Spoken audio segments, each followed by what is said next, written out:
right. So, where we last left our heroes, if you can call them that, they were having a meeting with. They had just sat down to go rest, and they had a knock on their door from the owner of the Blue Water Inn, Danica Mardikov. She asked the party to come and follow her down the hallway and to meet with her husband, who wanted to have a private audience with the group. This after a long day of trials, tribulations, poisoned wine, almost dying, and a few near misses. The party being tired, kind of shambled in their night clothes and things over to the room of the Blue Water Inn, where they opened the door to find Erwin sitting, stoking a fire, and his wife kind of walked in, sat on the bed, and the rest of the party filed in. Shutting the door behind them was Kelma. This is where we'll begin today. So, Erwin kind of looks over you all, and I wanted to thank you for coming and meeting with me on such short notice at such a late hour. Danica, you're sure nobody was following you, right? And she kind of like looks over, nods. She says, I don't think so. Everyone's just kind of gonna look at all of you. He's like, so clearly you're adventurers. You're not from this town, of course. We made that much clear when we talked down at the bar. I am curious, and excuse me for being blunt, but you are staying in my home. Are you followers of the devil? You mean Strahd? You see both him and her heavily wince as you say his name. I suck in a breath. You just hear laughter in the corner from Kelma, just laughter. Erwin kind of looks at you, Gaynor, and with a stern tone, yes, him. Do not say his name in this village. People are very superstitious, and probably with good reason. They'll string you up and try to kill you. Well, I mean, seeing as we've destroyed his cart and attacked his wife. This is all. This. Oh, fuck! I can't defend you. Okay, fine. Yep. Let's put it this way. I'm addressing Owen across the room. I've shot the devil. I really don't think we're followers of him. I beat up his wife. That too. All of these things are very heartening to hear. We had our suspicions that you were not followers, but I had to check and make sure. It seems as if you all are telling the truth. Our scouts told us as much, but you always like to make sure when you're dealing with this kind of business. Your scouts? Aye.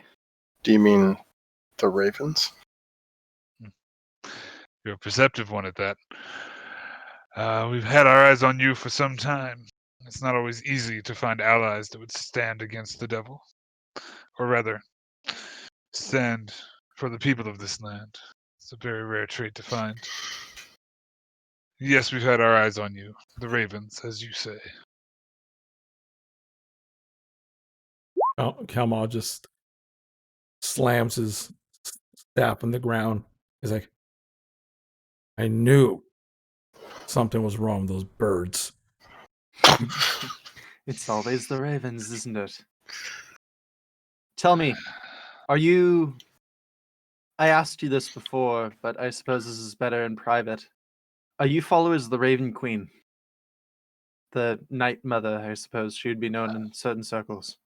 We have no love for the Raven Queen herself. Interesting. It's just a happy coincidence. And he kind of like grimaces and stuff. Smidge as he says that. Danica will kind of chime in sitting on the bed. When you asked me about the Ravens in the bar, there were too many people around to disclose our secret. There were too many ears listening in, if you will. Hmm. And Erwin's going to kind of pick the conversation back again. The ravens, the ones that assisted you all in the graveyard, they were sent to watch you, to protect you if you got into any sort of trouble. I do apologize for the secrecy, but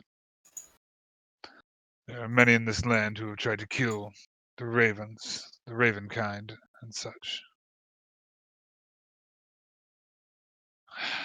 Now that it's apparent that you're not followers of the devil,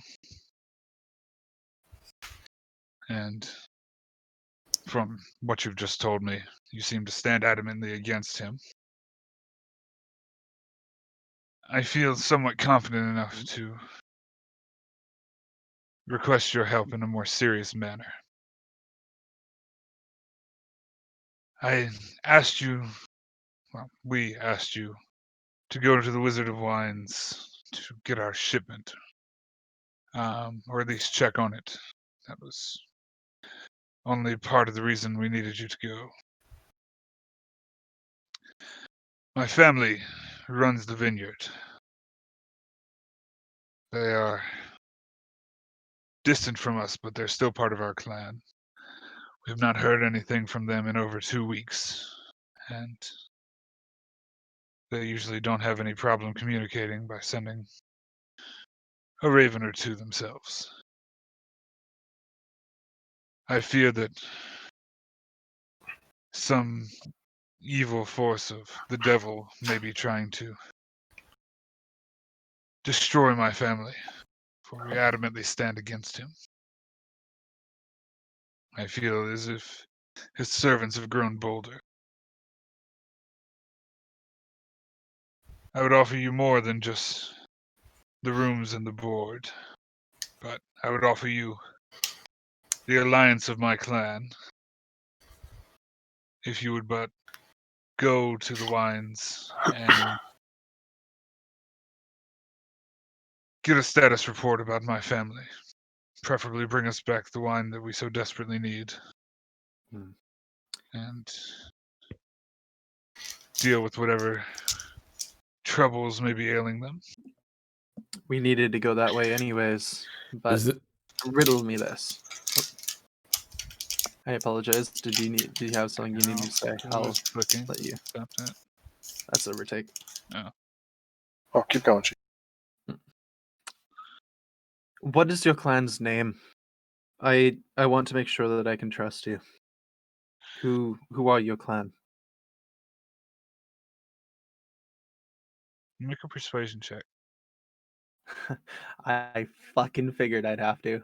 Damn it. I have. Oh god. No way do I have that little. I have -3. Mm-hmm. How is that low? Because you have an eye on your freaking forehead. You have That multiple makes eyes on your sense. face. Yeah. He kind of looks at you. Well, my family name is the Martikovs. That is all you need to know. That's fair. I have a question. Speak. Is there anything wrong with the wine? The wine from our vineyard? No. Just making sure. Last time we dealt with wine, people got hurt. My scout had informed me of this. I'm only truly grateful that you took it to them and not us. Even if it was on accident. And I believe it was, as you found the wine in the sewers. Can I take a moment to, since I'm by the door, I want to press my ear against the door just to see if I hear anything or anyone listening in or something. Make a perception check. 14. You hear on the outside of the door,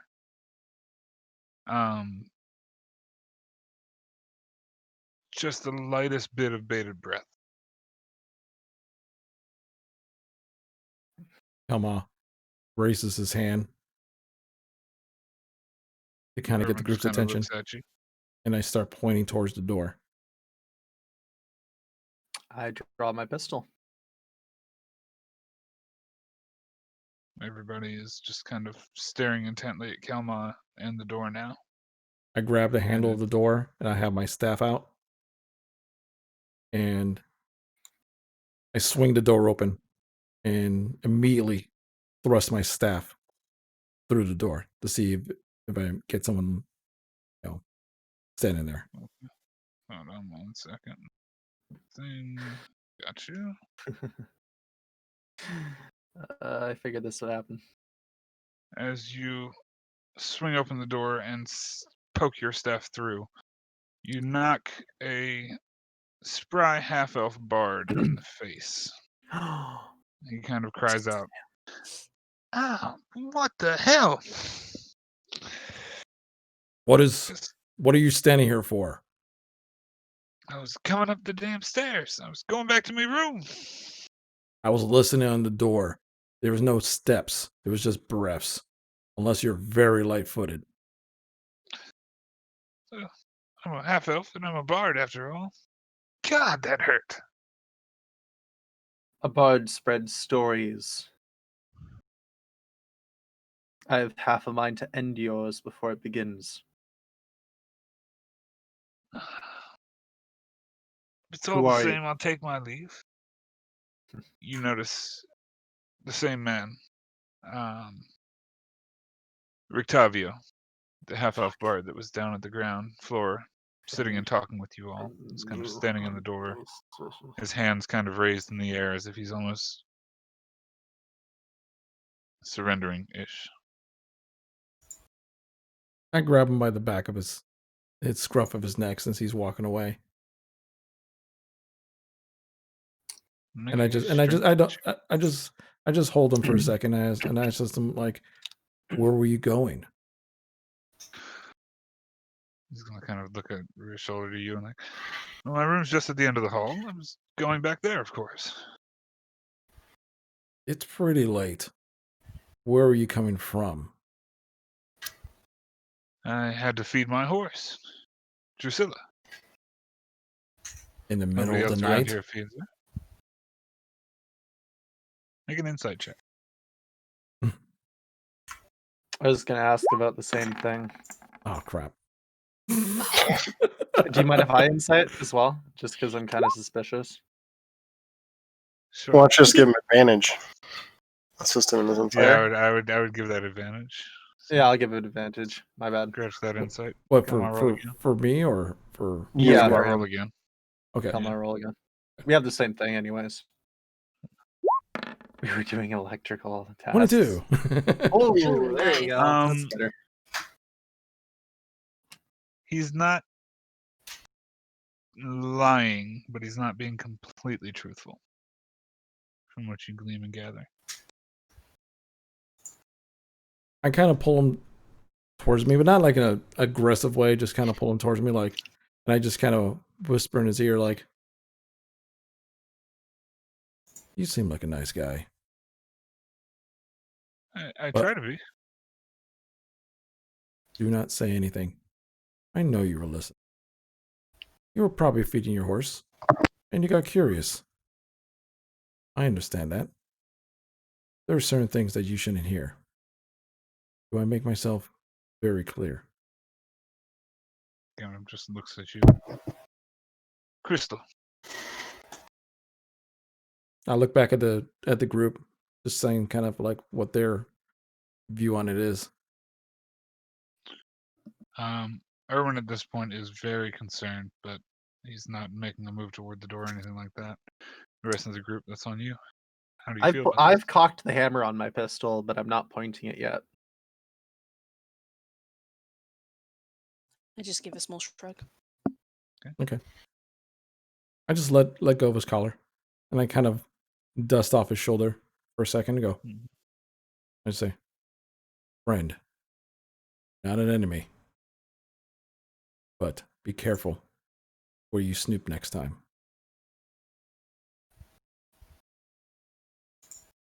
And a very good night to you as well, sir. And he takes a step or two and continues down the hallway. And as you shut the door back around, I'm assuming? Nope. I step outside. I take my bells and I strap it against the side of the door. By the stairs. And by that, I figured it's midnight. Okay. And then once done, I go back and then I close the door, but with my ear kind of on it. Okay. I, As you close I the don't door trust it. He's going to report us. I guarantee it. I don't trust it at all. you shut the door back. There But you go. I say, report what? We're just talking about getting wine. But did he hear about all the things we've done? It's up to you. I just kind of look at the he's group over. like, but I just say, kind of like in a low voice, like, I only fight when there's time to fight. I do not attack when he's done nothing. I'm not one for secrets. But you decide. Well, if anyone seems like they're after us, we know where he sleeps. And I give this really menacing smile. Lived here long enough, jumping at shadows is part of my life. He nods once and then sort of sits back. Okay. Everyone's just kind of gonna. Thank you. He just kind of looks over in Kalma's direction. He's like, I don't believe we've been properly introduced. Like I may have said before, my name is Erwin.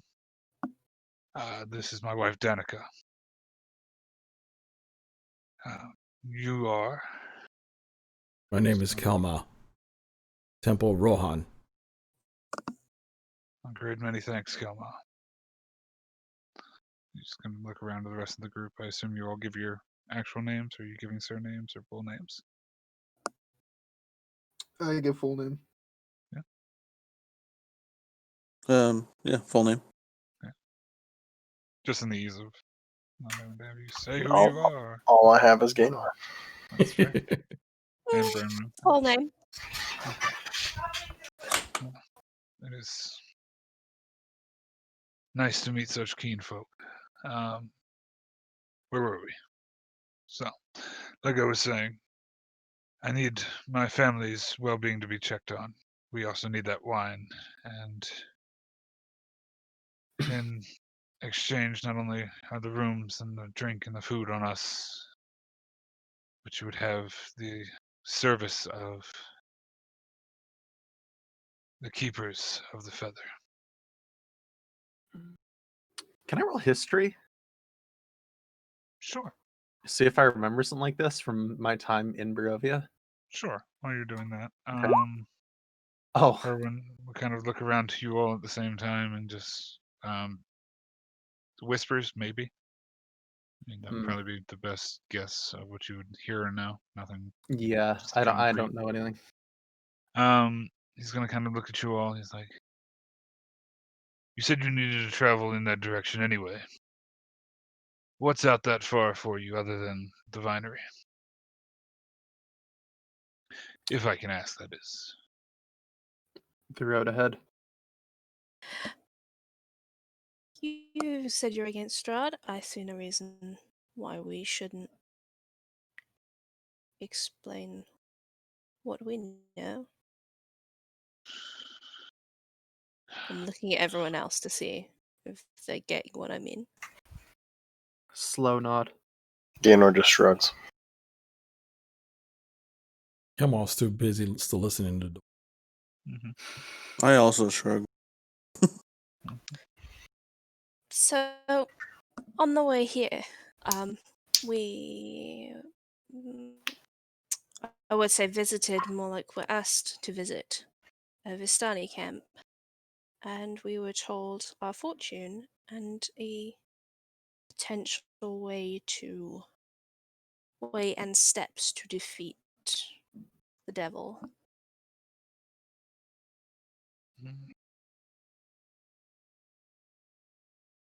I'm curious.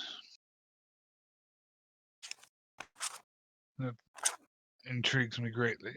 Our organization has not been able to do anything relevant to defeating the devil. We've just been able to keep our own alive and keep some fire of hope alive in this town. But to defeat him, you say? I assume it was that gypsy Ava. Yes. She's wise, but her motives are her own. Hmm. I'm curious as to what she told you, where she told you to go. She gave us 5. Yes, 5, 4. 1, 2, 3, 4, 5. Can you tell I'm reading notes? I didn't know you had a notebook. The bookworm assassin. Yep. Yeah. I'm just flipping through her Puts papers. on reading glasses. I mean, Yeah, but what's Over doing? Going through my notes. You're ripping through your notes. Yeah. His hands are too big for the paper. His We mic's were just very told- sensitive. Sorry. it is. Hmm. We were told to find a wounded elf. Some sort of wizard in a tower on a black lake. His brow kind of perks up at that. A blade of light hidden behind the sun. And a Vistana woman who should be in St. Markovia's Abbey. Potentially.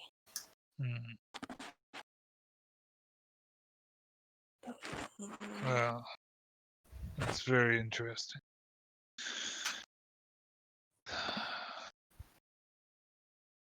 The only groups of... I might be able to help you, since we do have scouts in the area.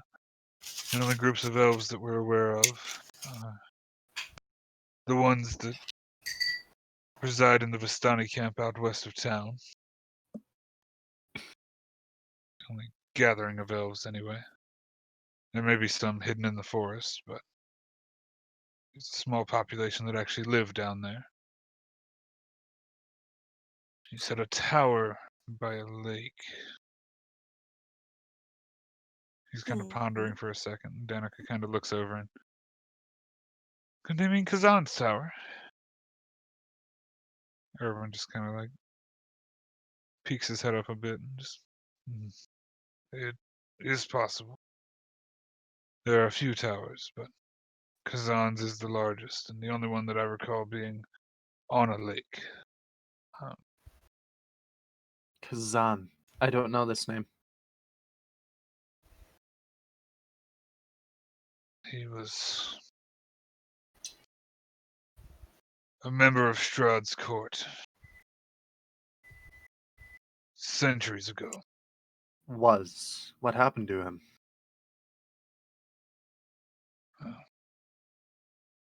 Nobody stays in Strahd's court for too long. Sort of cocks his head slightly and nods half like you know the motion I'm talking about. Yeah. I apologize. He wouldn't have said Strahd. He would have said the devil. Retcon that. Reverse that. Take it back. So what direction would his tower be? Tower is also off to the west. Depending on the road you take, you could probably pass it before you get to the winery. You say centuries ago. Is he the same as devil? Or something else? Kazan was reported to be a mage or a sorcerer of some sort. This was tales that my great-grandfather told me, but I do not know much. I know that he was extremely powerful. I also know that he met his end at the hands of the devil. Was he the one who led? He sort of nods to himself as if sort of coming to a realization.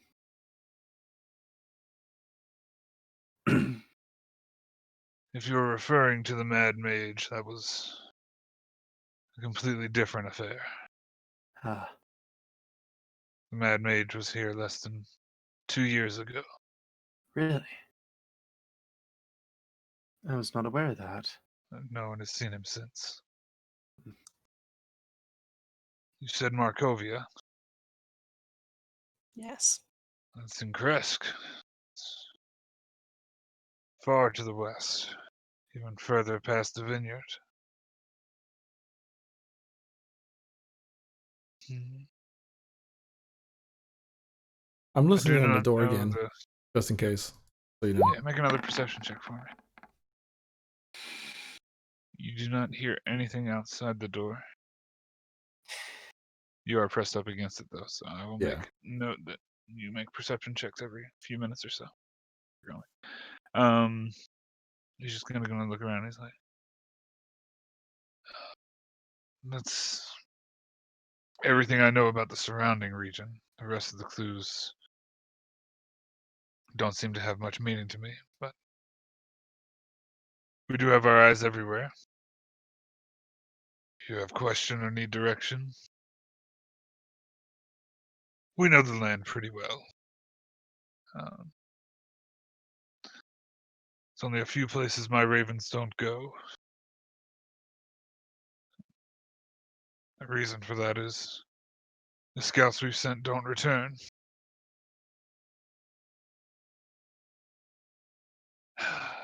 He kind of looks off, a little heavy-eyed as he looks off in the distance. And he kind of comes back to reality.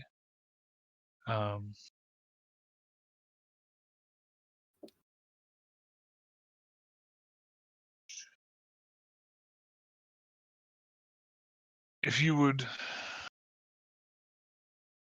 head to the winery, check on my father Davian.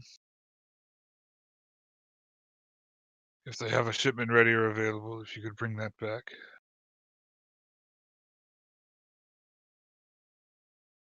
My wings and our blades will be at your service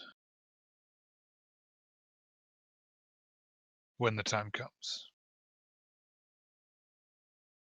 Do we have a deal? And he kind of looks over all of you, but kind of toward Trovic and Bremen's kind of direction. He's in the corner of the room, of course.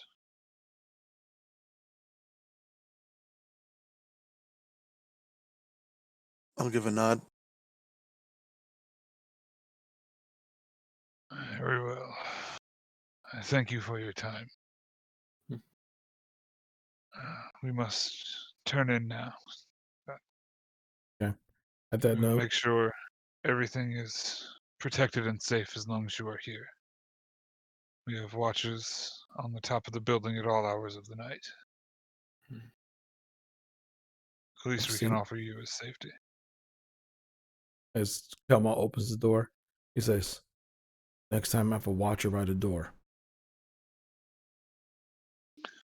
Well noted. And you open the door. All you see outside of the door is your bells. I will move the door. These doors. Hold on. Oh, get away. Boop. The door vanishes and starts running. I know. And I take my bells off. The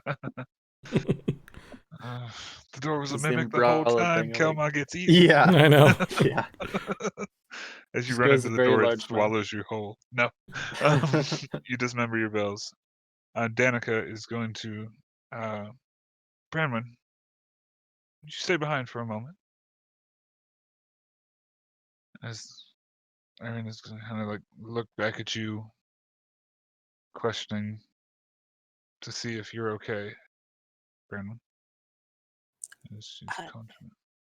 Or Irina's gonna look back at you and see if you're okay as Danica's asked you back. As the rest of I you just give her a nod. kind of exit and begin to down toward the stairs, back outside, and then back up to your rooms on the other staircase far over here. I stay by the door. Banister and die. Yeah, you can just jump across the staircase. We'll just make it simple. Irina's going to go out and follow the rest of you all and kind of get back up to the staircase as well. Kitty is also riding Trevor all the way back to the so we'll do that. So the rest of you all returning to your rooms. Danica kind of waits till everybody's kind of out of the room. She's kind of going to pull the door a little bit.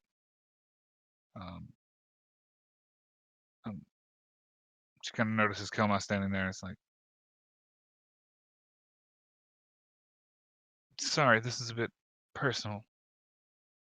So is my friend. I just sit. It'll only be a minute. As you sit down, she's gonna shut the door. Oh, yeah, I have no problem with her shutting the door. I'm just by the she's door. gonna shut the door as you sit down. Okay.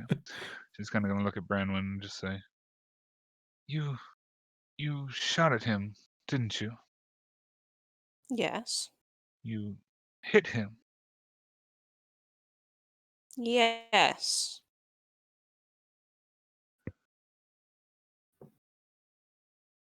I have never heard of anyone actually landing a strike on him.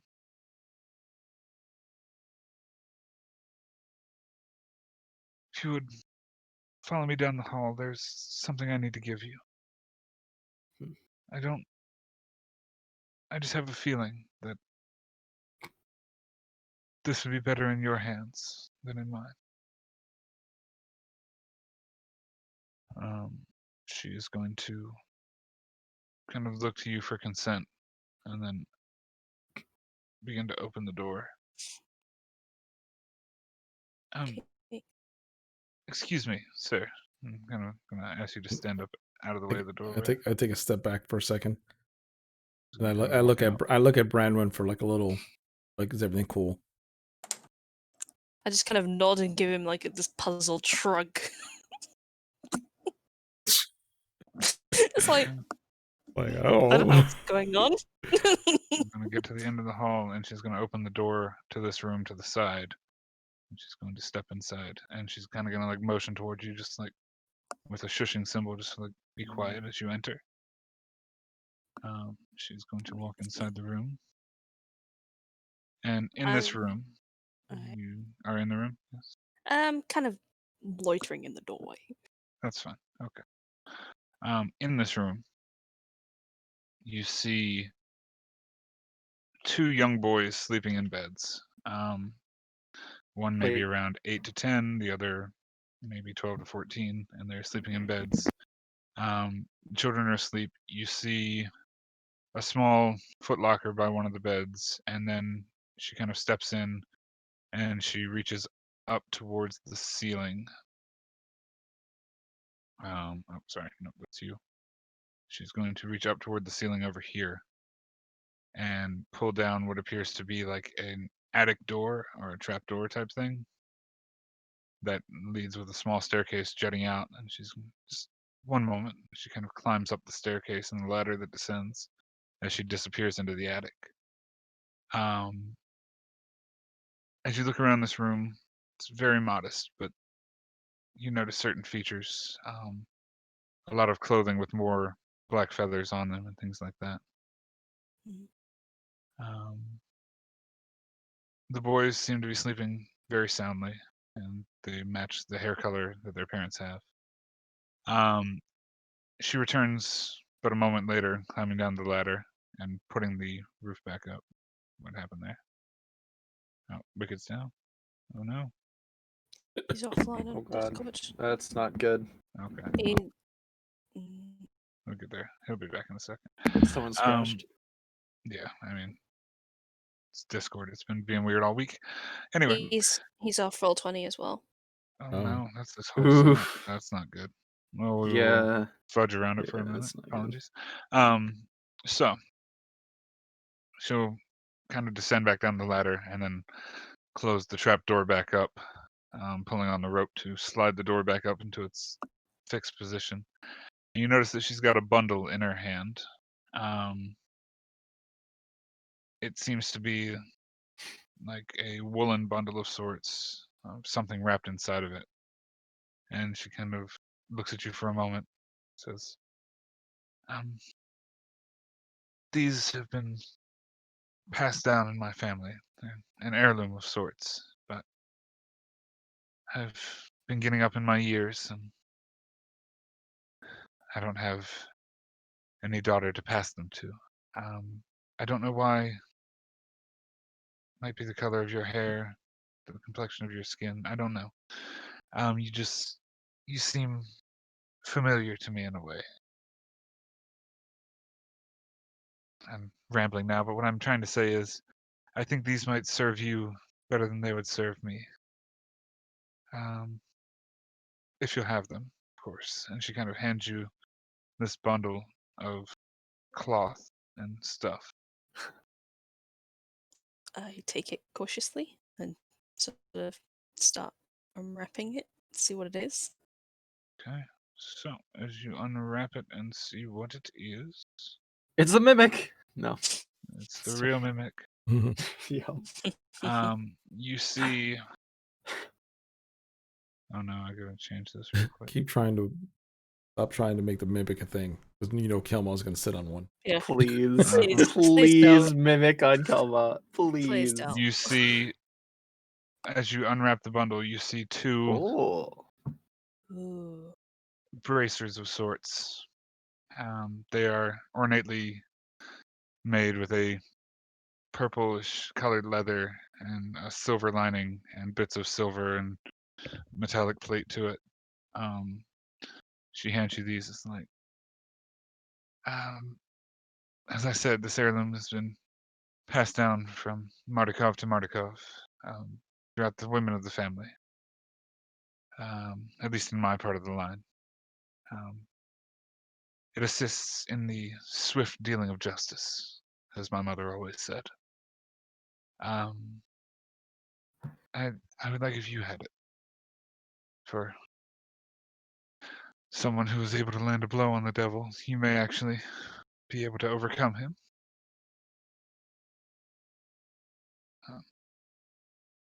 She kind of like looks at you with kind of a half-hearted smile on her face. I smile at her, thankfully. I'll do my best to be worthy of them. For what it's worth, where I'm from, my name means Fair Raven. Perhaps that's something. Well, just bundle them up again. She kind of like nods and looks at you. We should let the boys sleep. And she kind of like ushers you out of the room as well. Yeah. And you all get back to the hallway, yada yada yada. And she kind of walks you down to the hallway back where Kelma is, and then is going to retire into the room for the night, shutting the door behind her and just thank you again for all your help. They shut the door and kind of close up for the night. Irina at this point is back in her room. What are you all doing? I thought that was going to take a Rumpelstiltskin approach and she's just going to give you her child. I was like, what the fuck is happening? I just look over at Gwen and go, so what was that all about?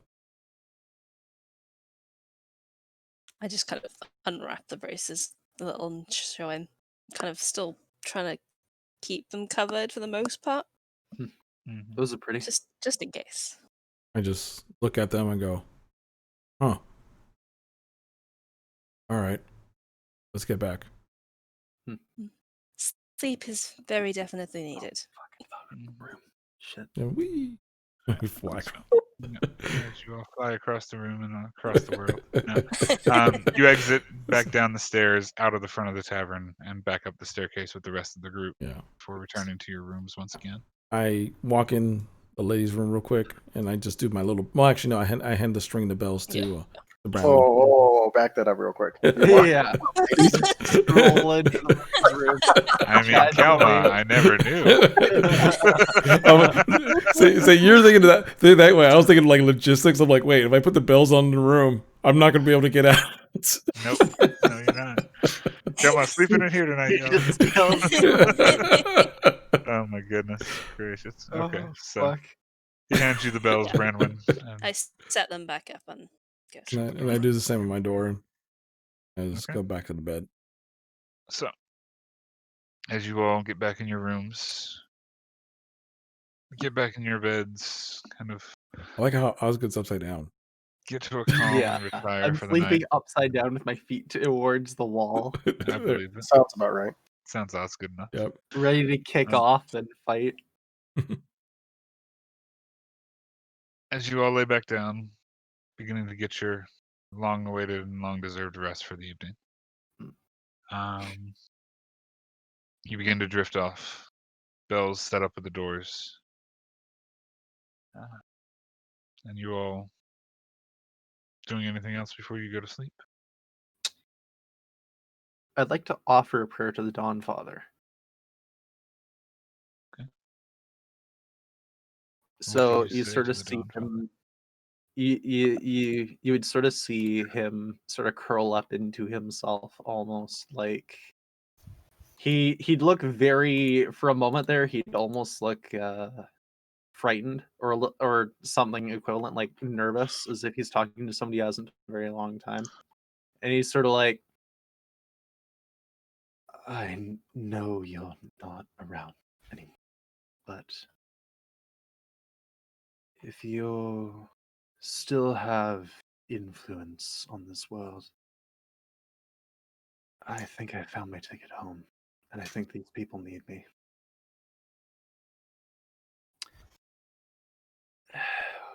So Gaynar's sitting at the table cleaning his boots.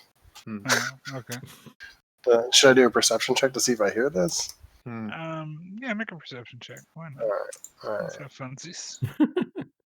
right. Where's my perception? Crap. All right. Somewhere in there. 1 second. I need to see something. Muttering under his breath. Sorry, I'm missing something here. There we go. All right, I'm going to roll my perception now. This is gonna be some Sundare shit if you pull this off. Uh-huh. I'm gonna use a luck point. Damn it! He's got luck, man. He's the luckiest thing in the For world. fuck's sake. 14 enough? If not, I'll just use another luck point. We'll see what we get. Jesus Christ. I would say burn another luck point. It's not enough. All right, that's fair. Limit you to the... Damn it. Hell yeah. You do not hear this prayer. Yeah. However, as you hear in your head, Gaynor,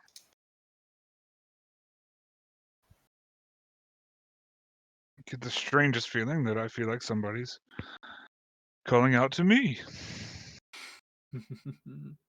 Well, it's not me. Well, of course not.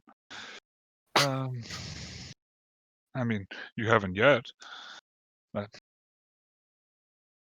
I mean, I used to a long time ago.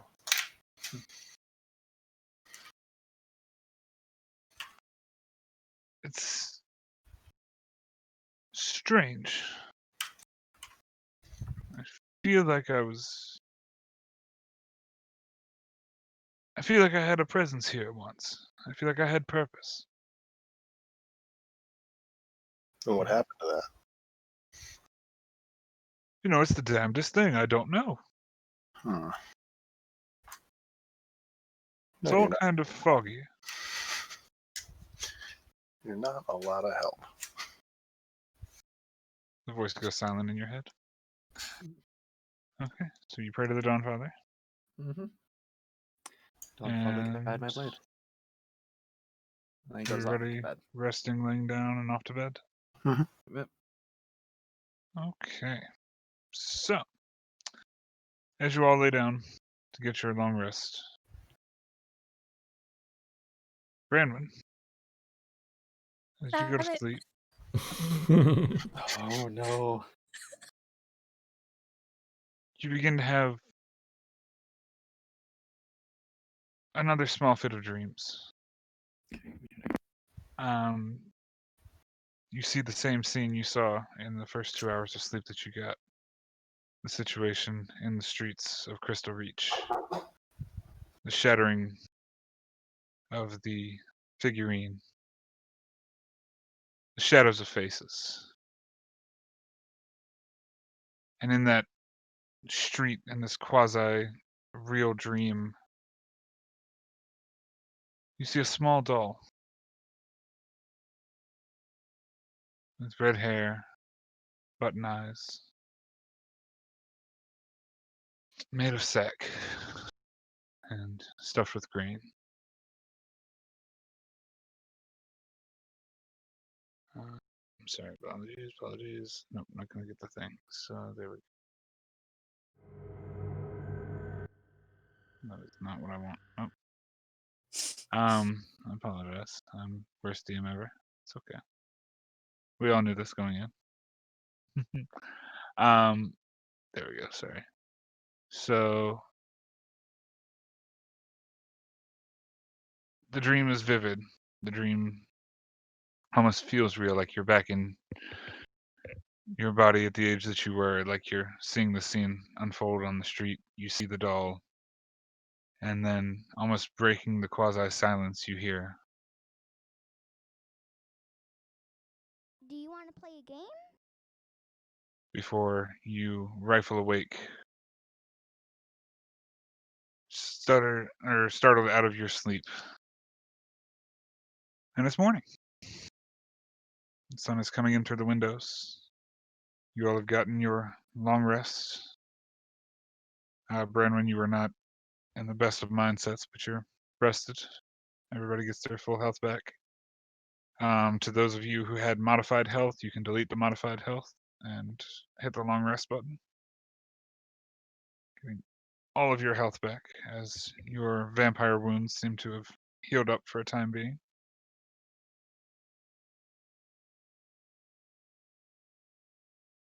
This is a problem. How do I do that? Because this is override max HP is at 1. And so now I have a maximum HP of 1. You need to just delete it. Don't put a number there. I kind of... Oh, okay. Fuck. There you go. No, just roll 1. You'll be fine. I mean, you can. Yeah, that would suck. You got the same HP as Trovik's cat. Trovik's cat has 2 HP. Thank you Oh, very wow. much. Don't you shortchange the cat on an HP. It's That's got long literally rest double what you taken. said it did. Yeah.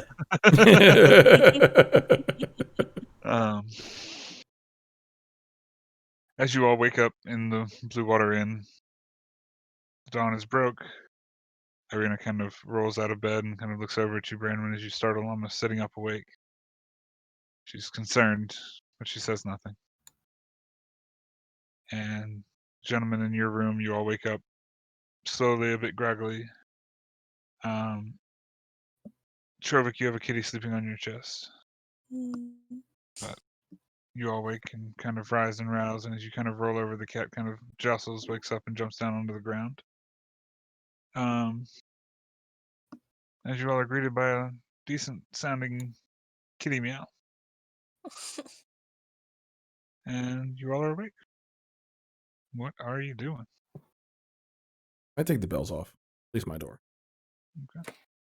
I begin preparing one of these weird rituals that you've seen me do every morning. Mm-hmm. Okay.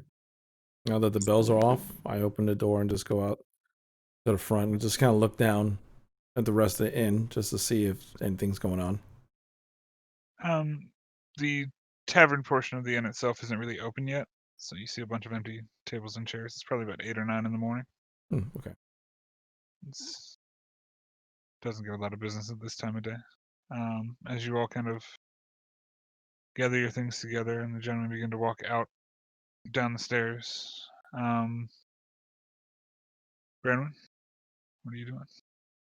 I'm just gonna kind of motion for Irina to go downstairs and have breakfast. I'm gonna sit with the bracers. You Irina didn't you didn't attune with them this entire time?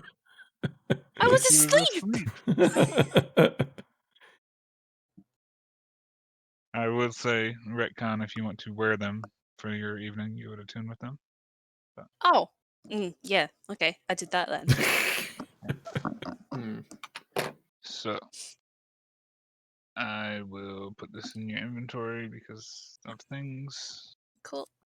and we'll be all secrety about it until it happens. Why not? Secrets. And it's now added to your inventory. You can Cool. equip and attune. Refresh, equip and attune. Mm-hmm. As you all kind of make your way downstairs, Osgood finishing his rituals, and Branwen kind of waking up, still startled from her very vibrant dream. Irina's kind of going to look at the group and so, I believe we said we needed to go to Andrel's, correct? Just, she kind of looks over. Osgood, are you with? Or are you? I'd probably join them about this point, and after hearing Androl's, I'd be like, "Aye, we should probably head that way." So we'll say for the purposes you're in the bar, even though you're in the bar, Yeah. not in the bar. The bar. Yeah, And the bar. I gotta clean my glasses. I can't see anything, but Oh, I'll no. do that later. It's also a foggy bar. Sorry, Trevor. There you go. Foggy bar. As you all are kind of just in the bar area, she's gonna look over and be like, "Okay, well, you said you were a cleric there at one point, or a man of I the am church, so currently a man of the church there. I'm a blood hunter. I'm a monster hunter. I figure you should probably lead us the way then." I've been away for too long. Okay. So is that to play? Church sounds interesting. All right. The father here is a little bit, well, let's just say he doesn't quite believe that the Dawn Father isn't here anymore, I should mention. So be on your best behavior and don't mention anything that might set him off, yes? Cool. Slightly kooky clergyman. Oh, Sounds like an every yes. day. Welcome to clergymen, eh? Okay. He nods once. Alright, let's go. So all of you, What the heck? now are on the town map. Oh. Town map. No sounds. Town map, town map, town map. I was wondering why I can't hear anything. There's no sound. There is no sound. That explains a lot. There is no sound other than us. Yes, the best sound. I'll make sounds with my mouth. Oh. Okay. We just No. narrate the town. No. Clanging There's- noises, footstepping. So, as you all kind of exit the Blue Water Inn, the sky is still as meek as it ever is. You all begin to take a stroll down the main road, following Osgood's direction. It takes you, I'd say, probably about a half an hour to cross town, if you're not speeding up or doing anything crazy. Maybe a little less than that, maybe like 25 minutes. Crazy. Set off at a sprint. Are you running? Like, follow it? No, okay. No. I mean, if you don't do anything, like, if you don't run, it probably takes you about 25, 30 minutes. Yeah. I mean, you can gallivant and skip through the streets if you wish. I feel like you would catch Make even a more carousing awkward check. glances. Yeah. I'm gonna look around to see if anyone was following us. Make a perception check.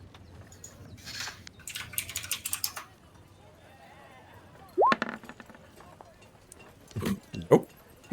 Wham. As far as you can tell, it's just people in the street.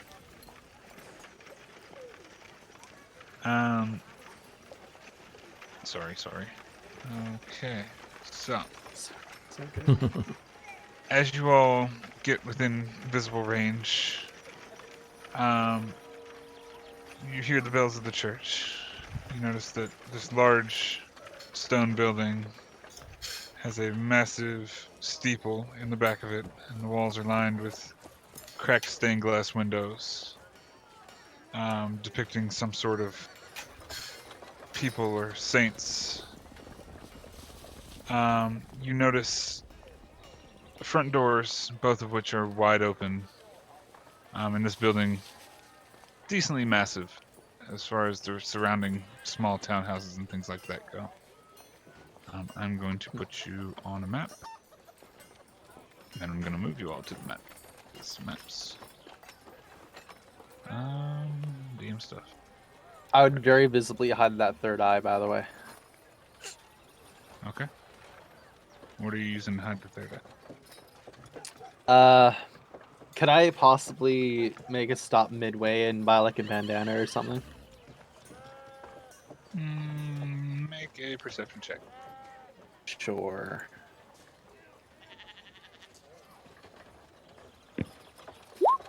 That's an 8.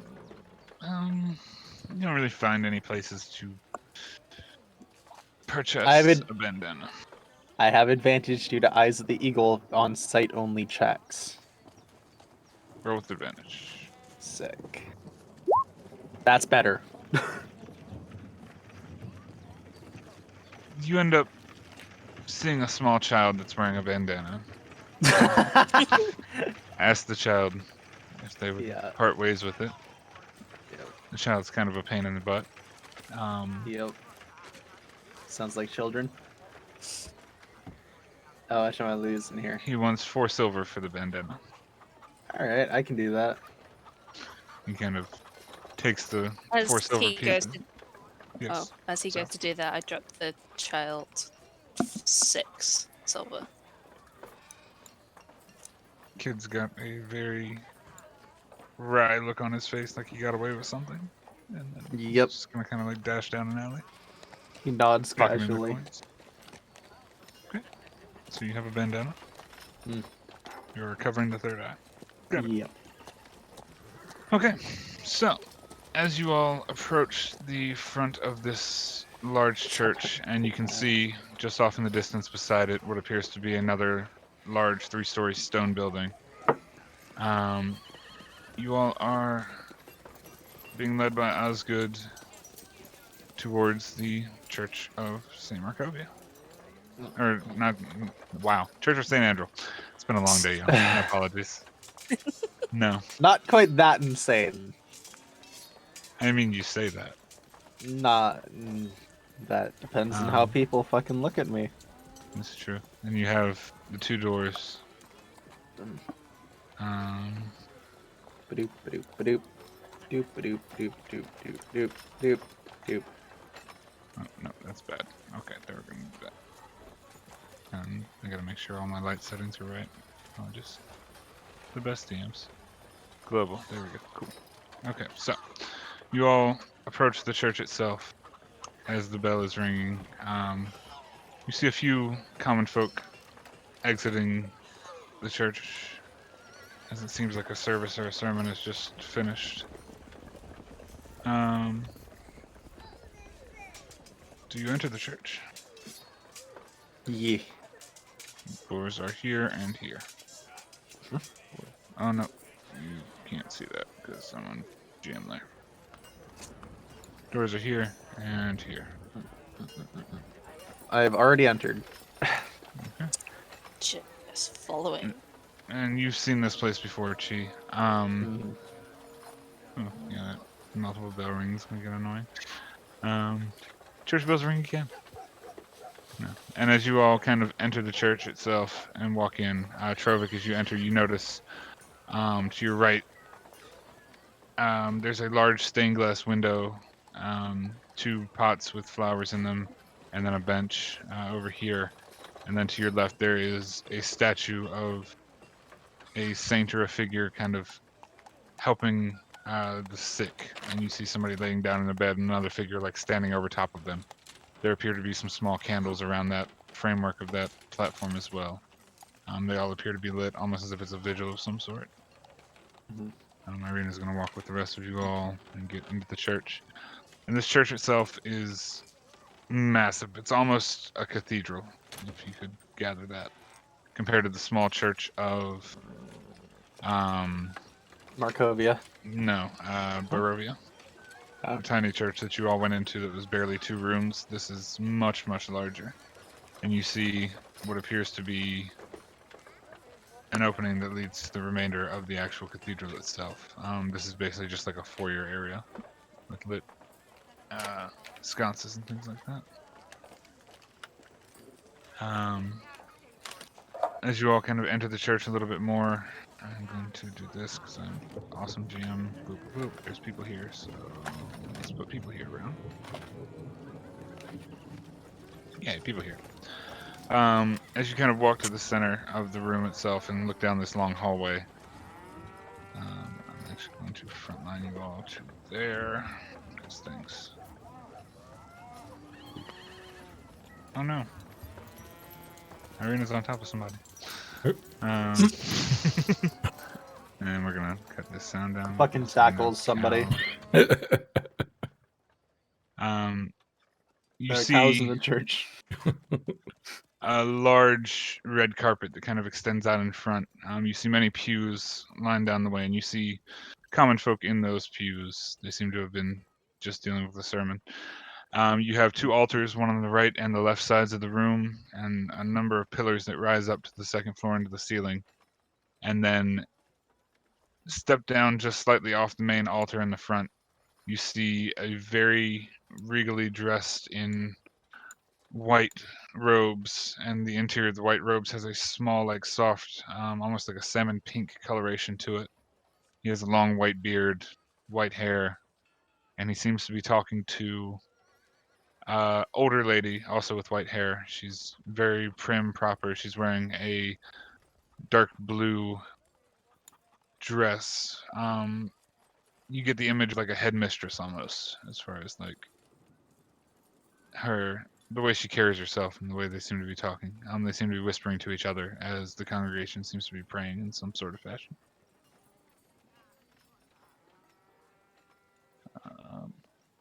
Welcome, last 5-10 years of my life. Yamo just looks around and goes, huh, Hmm. much nicer than my town. Hi. Hmm. A lot bigger than mine as well. Gaynor is physically uncomfortable. Okay. Where I come from, in my land, we didn't have churches. It's mostly small individual shrines. This place was terrifying to me at first as well. Jane, are you here in your head? Hey! That stained glass is me! And that stained glass is me! This is amazing!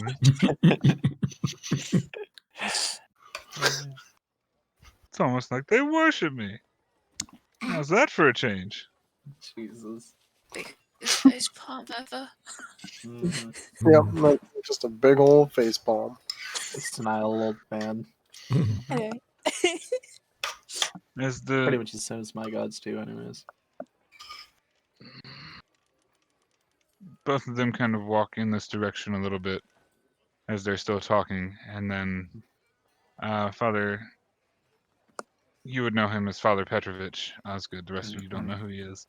Kind of stops, and the lady kind of continues walking, talks to him in a hushed whisper one more time, and then turns off with kind of a grim look on her face, and she begins to walk down and towards the exit of the cathedral. She kind of looks Casually move out of the way. She kind of looks at you all in passing, Mm-hmm. kind of Slight walks nod. towards the group, and pardon me, sir, if you will. And she's kind of looking again, and she kind of like steps out, walks around Irina, kind of takes a glance back at Irina, and then He proceeds to exit the building itself. Father Petrovich, I've accomplished the task you set for me. All's good. Aye. Well, he's kind of walking towards you now. He's like, let's not talk out here. And he kind of looks Aye. around at the booth of people. All right. He kind of motions to the door down this way, and I will move a door, of course. So Move a door. Move a door. Oh, yeah. That's DM stuff. He will kind of like motion you into that room. The new Hordor. Laying up against a wall. He'll kind of like sit near his desk. What are the rest of you all doing? Well, Kalma is just standing by the door, unsure if he was invited or not, so he's just standing there, just like, oh. Fair enough. I'm just chilling.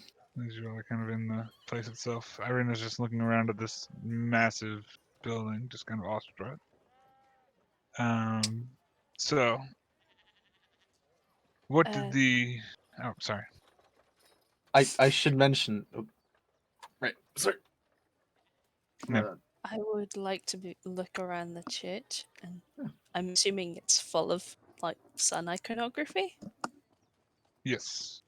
Without even having to make a perception check, you recognize that there are multiple seven-pointed suns. There are stained glass depictions and murals of some man and the sun behind him in many different poses, some with children, some with women, some with families. He seems to be present and iconographic in almost every one of these. You recognize the same symbol that you had taken from the house in Barovia, and that same design is extremely prevalent here in almost everything.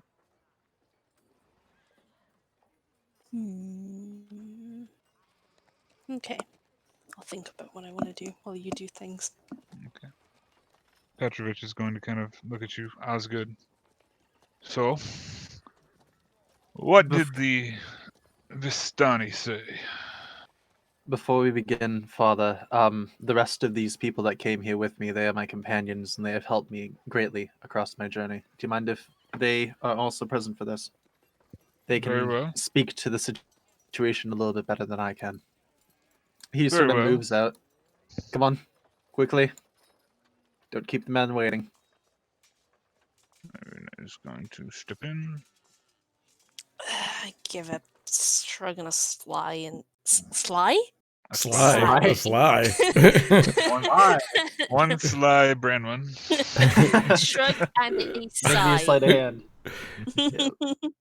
And That's what we'll do in Barovia. Barovia. Tiny room part 3. Tiny room part 3. Barovia is fine, all right? Nothing wrong with it.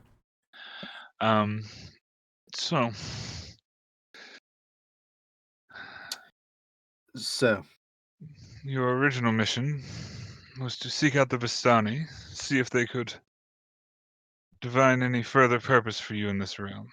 Did you find what you sought? aye. And these companions have helped me with this greatly. I met with a fortune teller who gave us a series of tasks, actually. Supposedly a way to... I glance around and look out the door like as if, is there anybody around? No? Alright. Bring down the devil. And he raises an eyebrow a little bit. Petrovich Apparently, seems extremely curious. this appears to be my way out. Very interesting. It would appear the Vistani have granted me my salvation, just as you have, Father. If the information you gathered can actually help you get out, then may the Morning Lord be praised. Aye, indeed. I look at the rest of the group. You all. What? I can't quite. I'm old. My memory isn't as good as it used to be. What were the things that we discovered? The Tara, or whatever the hell. Perhaps Father Petrovich here might be able to help us. Well, we still need to find the sword. Oh, what was the description? I'm sorry. Nim has this written Made down. of light hidden behind the sun in the house of a saint.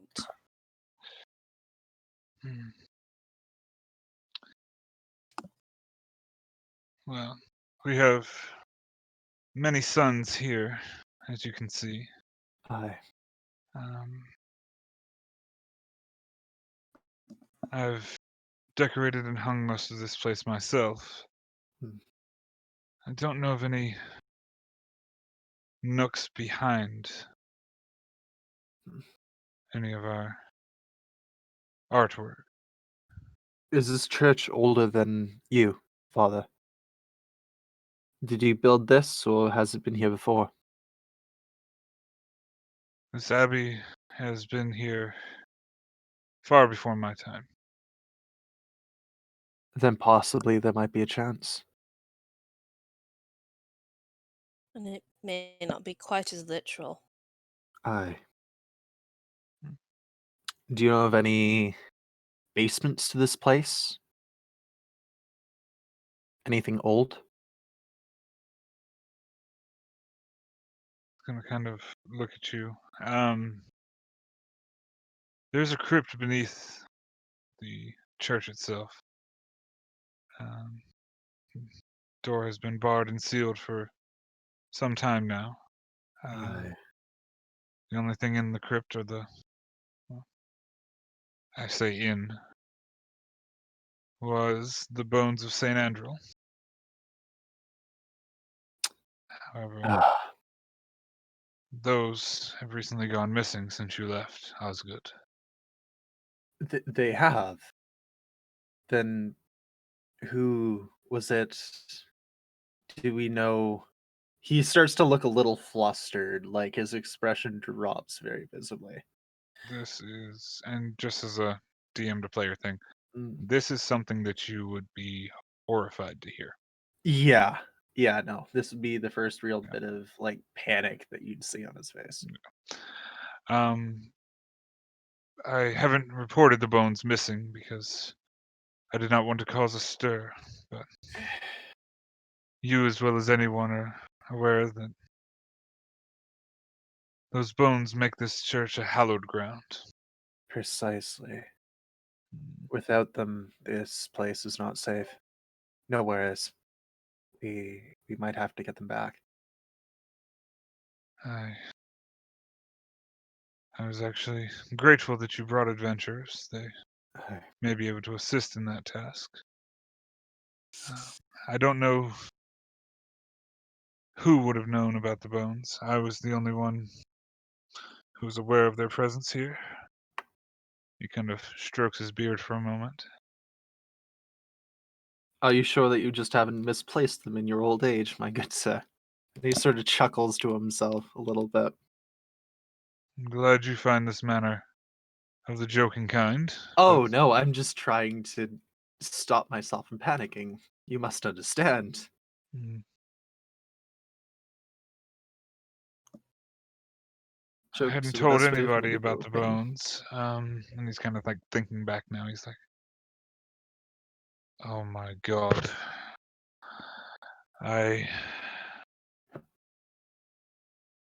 The altar boy, Yeska.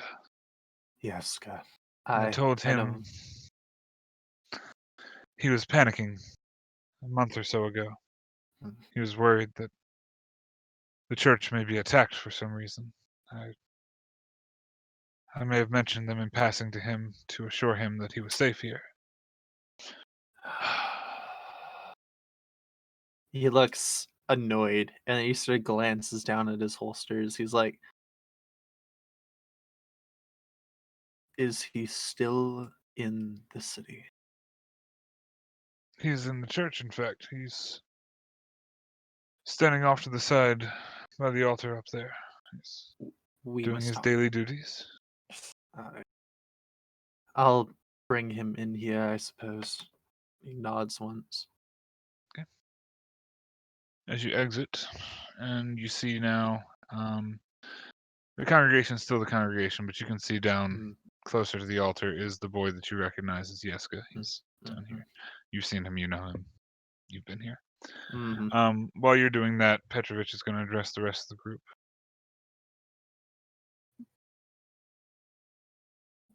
I thank you for bringing Osgood back to me. He's a bit of a wayward soul, but his faith in the Morning Lord may yet save him. Perchance, what were you all doing at the Vistani?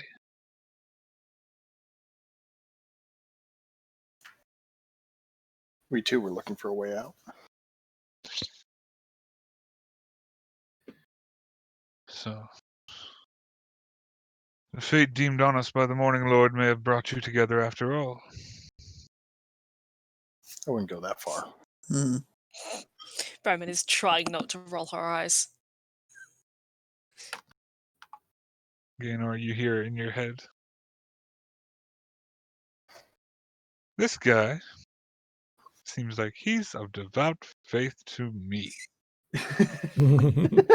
I like the cut of his jib, even if his back's a little crooked.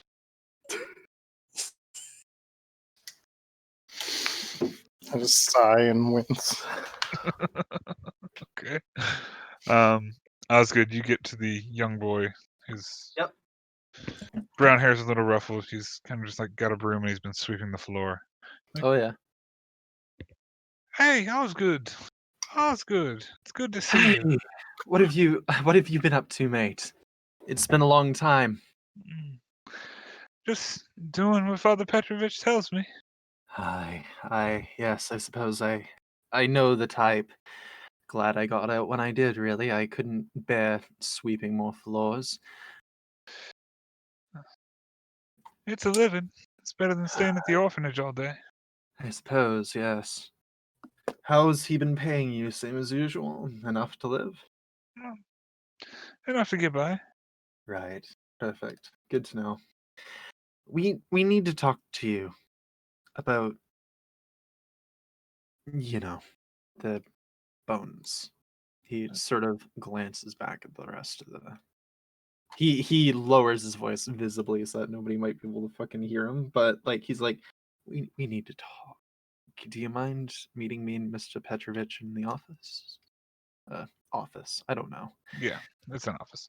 He kind of just like, okay. And he kind of like sets the broom down over here. Nothing bad. We just need to have a discussion. It's kind of important. If you say so. And it's kind of Aye. like walk with you to the office itself. For the sake So, yeah, of we things use we're going to do here, yeah. We'll just slide and move. Slide and move. Yep. Kitty perched in the corner, not on you. Oi, watch where you're walking. He's gonna kind of enter the room and just like, did I do something wrong? Looking around, kind of concerned. Nothing of particular note, but he glances at Father Petrovich. Where... You remember I told you some time ago that you are safe here? Kid kind of nods. He looks back, he's just like, did you tell anyone what I told you? Kid just kind of like looks for a moment, sheepishly kind of nods again.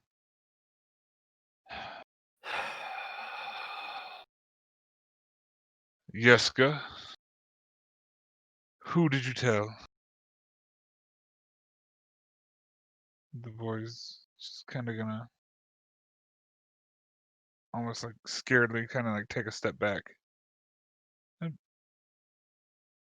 I told Milivaj he was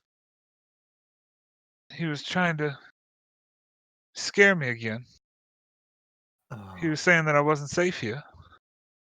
the bully, yes? Aye, that's him. And Petrovich is He gonna be glances at him. like, our groundskeeper. Hmm. At that point, Kelmos sits up and he says, "A groundskeeper is bullying a child. Aye, Where is he?" cranky old bastard. All of the help we get in our church comes from the orphanage next door. They're all children who need a place to work and something to do. Aye. Milivaj is one of the older boys. I was actually just having a conversation with Mrs. Belasco about his condition. He hasn't shown to work for the last 4 days or so, and according to her, he's extremely sick. He's in his room over at the orphanage. I think we have a man then. He's desecrated a holy place. Of course, the wrath of God would come down on his head. Pieces are starting to put themselves together. Aye. Would you all take a venture over there and see what you can glean from him? We had best do so. While we do so, could you please just think a little more on perhaps what the oldest part of this church is, if there's anything that's particularly been here far longer than anyone seems to remember? Of course, of course. Thank you. He nods. Hmm. Well, I suppose that's my that's my next task. He kind of nods in your direction. Kelmos steps out. Right. Gaenor's in a rush to get out of here. Yep, I'm gonna make my way out as well. Okay. Talk to you later, Father. I'm sure that we'll meet again. Irina's just gonna bow and nod. Thank you for your time, and walk out. Just fine. And everybody out. Okay. As you all exit the church, or exit the room itself, the congregation seems to be kind of filing out for the most part. You hear Petrovich just kind of call out, Yeska, you stay behind a moment. And shut the door, please. He kind of shuts the door behind him. As you all are now amongst a crowd that's shuffling their way out of the abbey itself. I know that choice of words all too well. No, I'm staying by this door. Kelmos looks at perception check. Kelmos looks at Osgood. Not Osgood. Oh yeah, Osgood. And asks, like, "What does that mean?" Oh, I was talking out of character, but he sort of looks uncomfortably as like probably going to get a little bit of a talking to, I imagine. Oh, Not sure if he's going to get fired or if it's punishment, but I'd rather not be around for it. Talking? I'm not sure. Just. Hmm. I'd rather not stick around for it. I Petrovich don't is an know. old hand, do you understand? No, I don't. Well,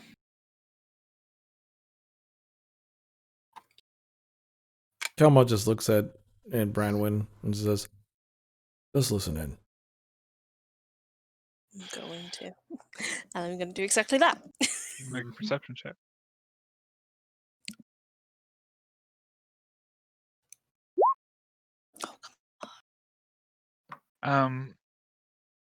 you hear through the door. It's a little bit muffled. The door is thick, but you hear Father Petrovich talking rather loudly towards Yeska. You listen for a few moments. He seems to be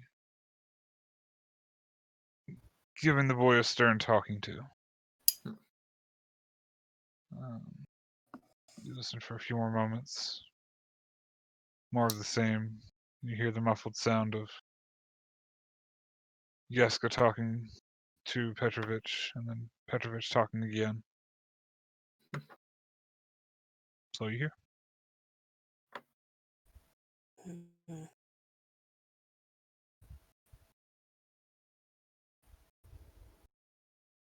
Okay. Carry on. She's not looking happy. All right. Well, moves on as well. Okay. As you all make your way out of the Church of St. Andrews, Osgood, you again begin to take the lead. You all proceed towards the building next door, which is the orphanage itself.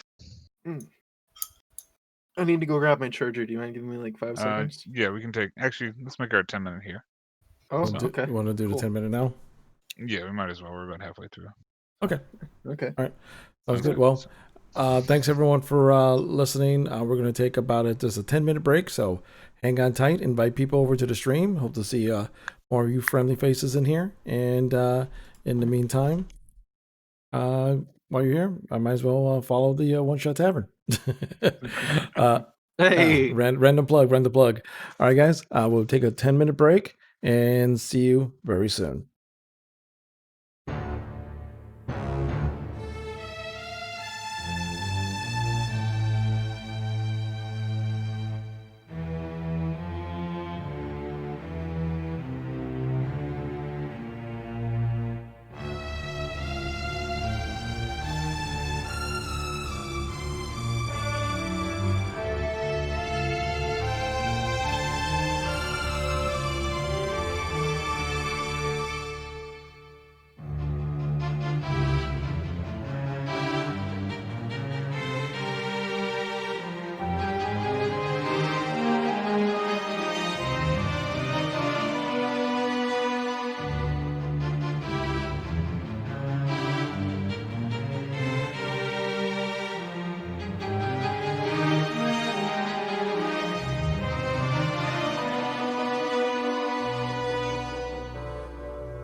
Welcome everybody to the second half of session 12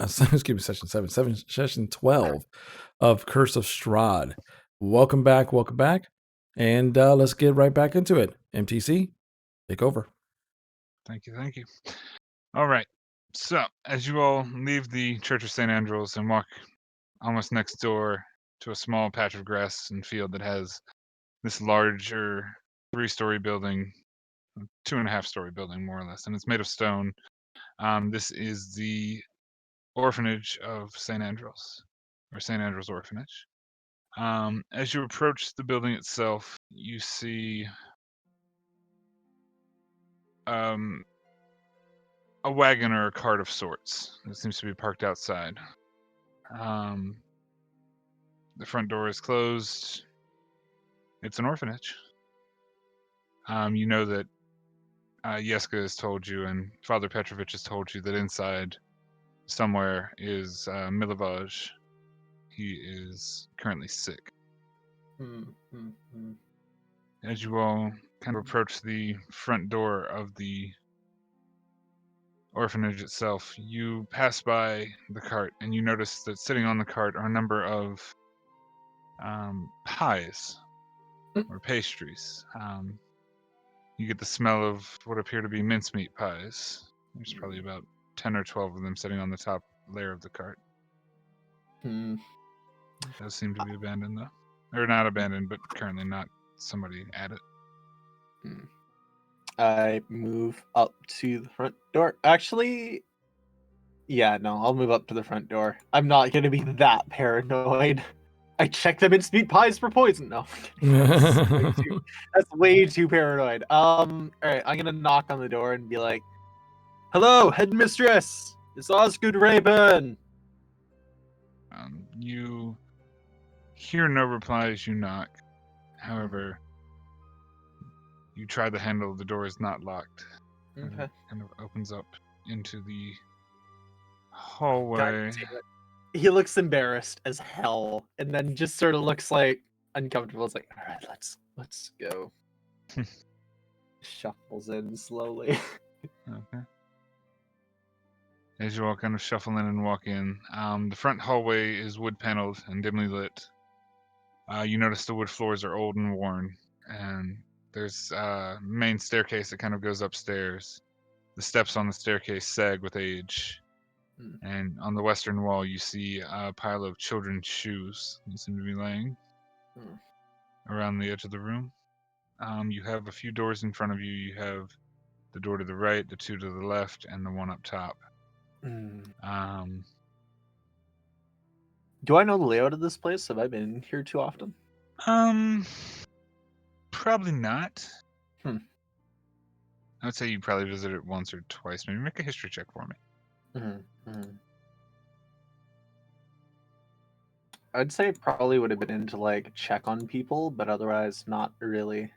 Yeah, It's like I super don't know if you know the layout proper. Yeah, And it's you know probably that like the kids' rooms are upstairs. Yeah. The residencies are more on the bottom.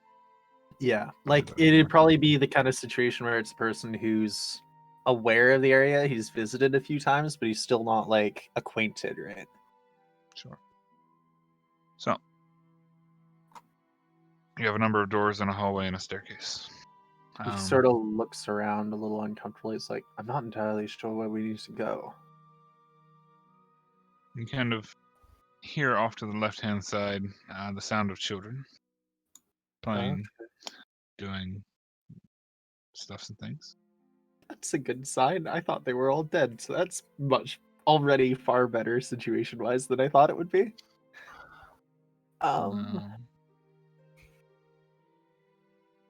I'll sort of call for the headmistress again. Look around. As you call out, again, you get no response. Brandon, make a perception check for me. Cool. Perception. Nope. Oh, come on. Cool. Okay. So, Hmm. still standing in a hall. All I can hear is Osgood shouting. Yep. Yeah. Um, Kelmal steps up ahead and he just kind of looks around. He said, we hear the children, right? Yeah, you hear children in that room. I Okay. So I just kind of peek in the room just to see what's what. Okay. As you peek into the room, and you do see a number of children. I will do this because things in this. There, boop. There we go. As you kind of peek into the room, you see older teenage boy kind of like carrying two infants, one on each hip, and kind of like trying to stop them from crying. You see a boy and a girl running around the room, much younger, probably about 6 or 7.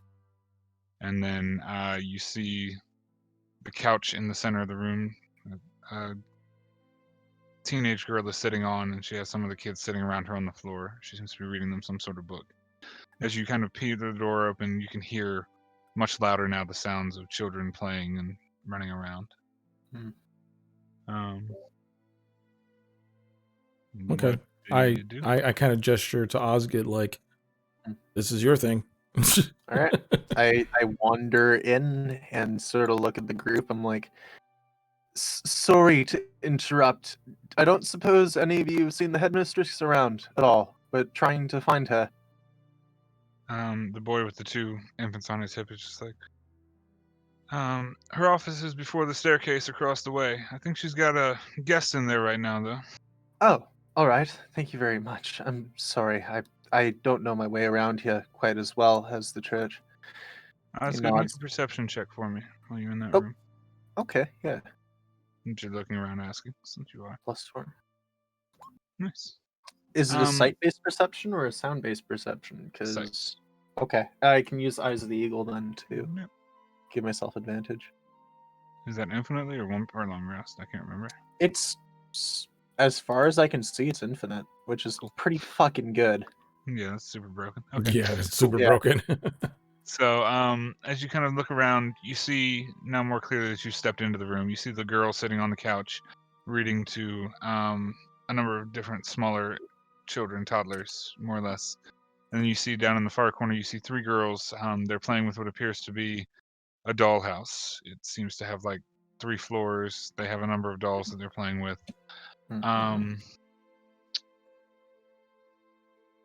Let me just check the Eyes of the Eagle real quick to see if this is. Yeah, double check that for me because I just want to make sure we're doing it right. While wearing them, you have advantage on perception checks to rely on sight. Cool, perfect. So you notice some of these kids have bruises on them. His expression darkens visibly, but he doesn't say You much. notice the girl sitting on the couch. She kind of like seems to like reach over and kind of like scratch at her back a little bit here and there, but she's still reading the book to the children. Can I make like an insight check to see if these are like inflicted by weapons or whips or whatever? I mean, you can certainly go up to the kids I'm and inspect them. yeah. They're I'm kids. gonna You're an like adult. wander over. Yeah. Okay. Make an insight check. I walk inside I'll as go over well. like the girl. Yeah. I'm gonna sort of like ask her. Are you quite all right? Those It look would be painful. this one over here. Which one? Down here. I can't Red circle. see. Oh, okay. There you go. No shit. Now I'm getting them all. Okay. Oh, you can't because I'm on GM there. My bad. Whoops. Yeah. Yeah, There. I got like 7 at once just now. I apologize. So yeah, with your insight check and you're kind of asking her, she kind of looks at you a little strangely, but she kind of like pulls up the back of her shirt and you can see what appear to be like a red rash of sorts, almost like what appear to be 3 claw lines down her back. Oh. What did this? Was it an animal or? I don't really know. I kind of woke up one day and it was there. And as you kind of look at some of the other kids, you see bruises on almost all of them. Arms, legs. Can I make an Arcana check to see if I know if this is like a curse or something? I imagine being like a monster hunter, I might have known something about this. I'll say because you're a blood hunter, you could. What are the rest of you guys doing? I mean, Oh, that's a 20. Nice. So, Wondering what the hold hell's on going that, on. guys. Okay. Yeah. I'm just chilling at the front waiting for, Osgood to figure out what's going on or like figure out where the headmistress is so we can go talk to her. Yeah, no, I just Um, want to make sure I'm giving y'all the floor. Kelma's just kind of looking at the children. He kneels down to one and just kind of asks, "How do they treat you here?" The little boy that you kind of kneel down to is probably about 7 years old. He's going to Attack. sorry. He stabs you in the face. Screaming. I know. Little boy is gonna say to you, he kind of looks around. He's like, "Well, none of us here like Miss Witch. She's always telling us what to do and telling us to clean up the orphanage and." Well, that's unfortunately the role of a headmistress. That's kind of her job. She's being paid for that. I look over to Osgood and I go, "I asked. He's talking to me." Right. Osgood, your insight check and your arcana check together. And you kind of inspect the bruises on some of these other kids too. Mm-mm. They don't appear to be with a blunt object of sorts. Okay, so it's They not appear like to be almost like under the skin, and they're in strange patterns. Is this in line with any curses I know of, or like monsters? Not curses that you know of, but it does not appear to be a physical trauma on any of these children. I'm sort of gonna like look on Seems counter to be something else. Yeah. Does it hurt at all? A fair bit. It's been 3 days. It hasn't gone away. 3 days. Have any of you... Do you know where... what the heck's the teenager's name who supposedly we think ran away with the bones? Milajov. Or Milovaj, I'm sorry, Milovaj. Milovaj. Do you know where this Milovaj is? The girl kind of points up in this direction to the rooms and just like, his room's up there, but Right. he hasn't come out in close to a week. Right. Has the headmistress been looking after him? She does what she can. I can't She checks on imagine him that's from time to much. time. Right. Well, that's good to know. Thank you. One of I the glanced toddlers in the boy's arm kind of starts crying and whining. He looks uncomfortable, and he sort of looks back at Kelma. He's like, "This is not something I'm used to. This is not physical. It's under the skin. I think it's not a curse, but I can't think of much else. It happened 3 days ago, and we know what happened 3 days ago." True.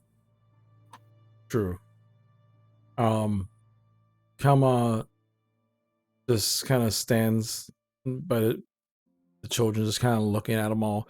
I want to see if, by looking at the children, if any of them look kind of different than the others. Like if there's something weird or...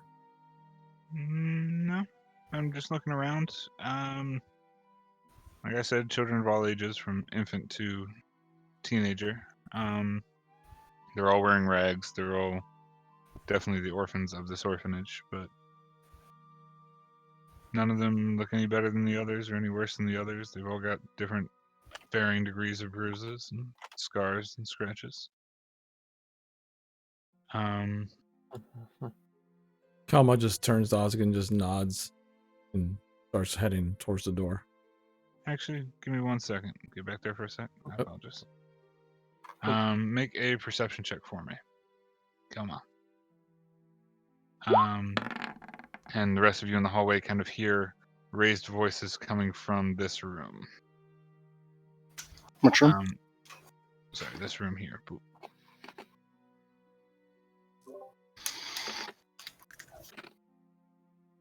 I look at the others and raise an eyebrow. Perception 14. Okay. Kelma, as you look across the room, and just kind of like taking a collective of the entire room, you notice the dolls that the girls are playing with. They seem familiar. Oh no. They're not He has his way down there. exactly replicas of the doll you've seen in your dreams, but they're somewhat close. And as you kind of get closer, the girls are playing house in this dollhouse. A number of dolls. Some of them are sack men, some of them are sack women. None of them look exactly like the doll that you've seen in your dreams, but they bear a striking resemblance. Kelma just kind of mutters like, "Where did you get those dolls?" Then one of the girls kind of looks up and is like, the toy maker, he brings toys from time to time. Toy maker. Do you know the name of the toy maker? No. I think someone said he has a shop in town. And then one of the other girls kind of grabs one of the dolls and she's like, his name's on the toys. And kind of like holds up one of the toys that has a tag on it, more or less. It's What almost does the like a tag say? brand name. The tag reads, "Is no fun, is no Blinsky." That just took a very sinister turn. Kelma just like nods to the children. I'm just like, "Oh, thank you. Enjoy the dolls." And then he starts walking back to the group. Mm-hmm. The rest of you that was in the hallway have heard the raised voices coming from that room. You can hear two females talking and having a conversation. You can't really hear what they're talking about, but the conversation gets raised and then quieted and raised and quieted again. And Osgood kind of walks through the hallway towards the door that he's been informed of.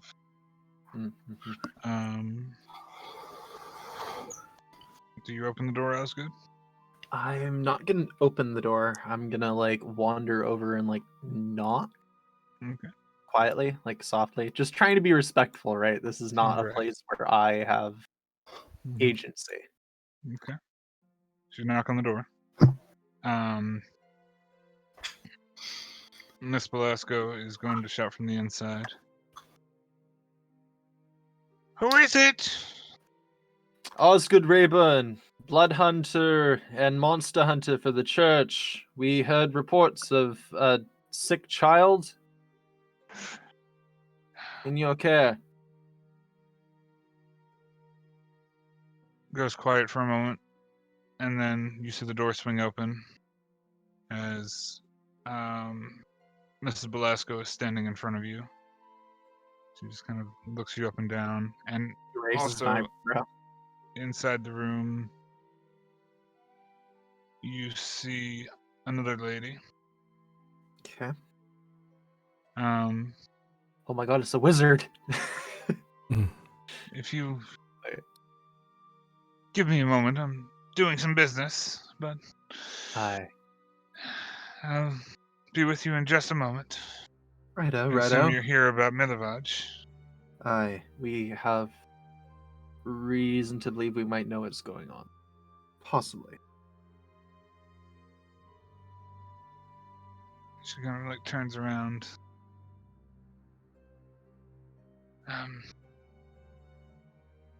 Kind of continues back to her conversation. The door is now open, and she's just gonna Yep. kind of. He just sort of.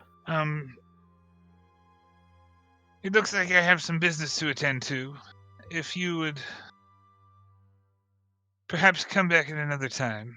I don't think that today is a great day for adopting children. And the lady in the room just older lady, kind of a crone almost, crook nose, white hair pulled back in a bun that's got a needle stabbed through it. Oh yes, I understand.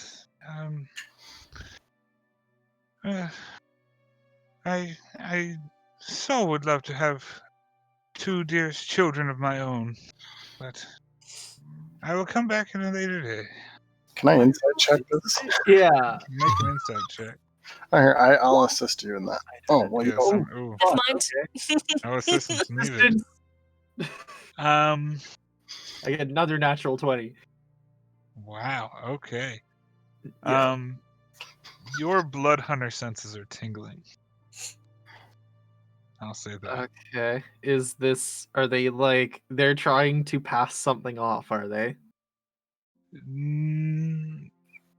Belasco seems genuine. But the old lady doesn't. The old lady is a little suspicious to you as she kind of makes her way toward you. I glance over at Kelma, and Kelma hears in his head, "Keep an eye on her. Something's off." And he just sort of respectfully gets out of the way, all smiles, all like the customer service sort of look.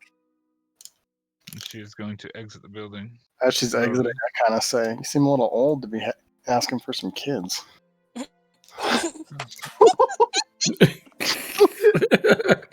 You probably actually hear like a surprised "oh" from his back. He's like, "Oh, okay."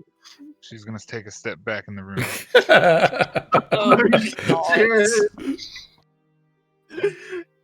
He looks uncomfortable. He's like, "I'll leave you to it," and he just sort of makes his way over to the stairs. Give me just a moment. I'm sorry. I apologize, y'all. Y'all are about to have a fucking combat encounter. Roll initiative. No, I didn't get that far yet. She's gonna. I didn't have to gather myself because I didn't expect this to be a conversation. She's gonna kind of look back and. Well, I need help around my home, and children are often the best kind of help. You see her kind of cock a smile and make a perception check for me, Gaynor. Sure. Yeah. So there are reports of it being a hag in the Twitch chat. 14. It's a very good. 14.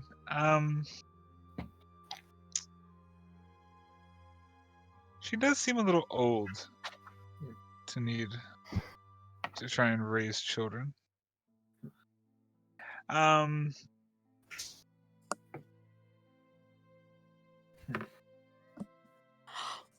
If you'd like to offer your services instead, I could use somebody to clean the cupboards. Right, so where might we be able to go? Gaynor, more or less. All right. Back. Sorry. No, it's no problem. I'm just like not entirely sure what's going on. My abilities seem to be better used elsewhere. Well, and she kind of like, I'll come back at a later date, Miss Belasco. Can I cast Detect Magic? You sure can. Oh, that might do something. So, 30 feet in every direction, right? Correct. Let's do a measure. Uh, So, you are... She counterspells at 8th level. You do detect a magic about her, the old lady About herself. her. Oh. You also detect a magic in the room that Miss Belasco is in, just at the edge of your periphery, and it seems to be a evocation magic of sorts. You are too far away from that and that. Okay. Oh no. What about Up.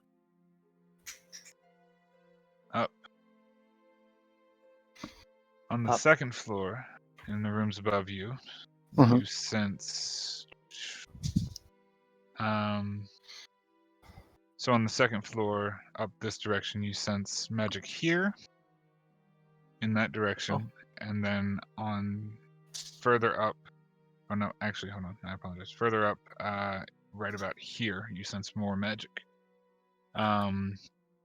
You sense enchantment magic in the first thing that I pinged Uh-huh. down Over, here, yeah, over here. and you sense evocation magic up here, Hmm. far above in the ceiling. Oh, see, maybe a trap of some kind? No, it's evocation, so it's not really Hmm, trap. It's more of like a summoning or. maybe. I thought, wait, wasn't evocation the damaging stuff? Damage summon Yeah. things. Huh. Okay. I have some She's ideas. gonna look at you. It's like, are you done?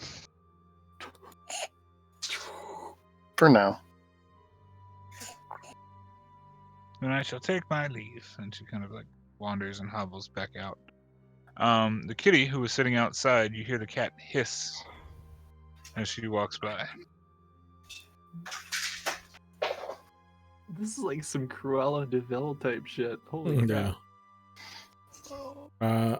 Helma just kind of steps on the patio with the door open, just watching her, seeing what she's doing. She kind of picks up the cart that she's got. And he's like, kind of looks back over her shoulder, staring directly at you, Kelma. Would you care for a pastry, dear? No. They're Kelma on just sale. looks and goes, I had breakfast. Thank you. Well, these pastries will help your dreams. Kelma goes, I'm sure they will. Oh fuck! What the hell? Very well. She kind of totters off, disappearing off down the road.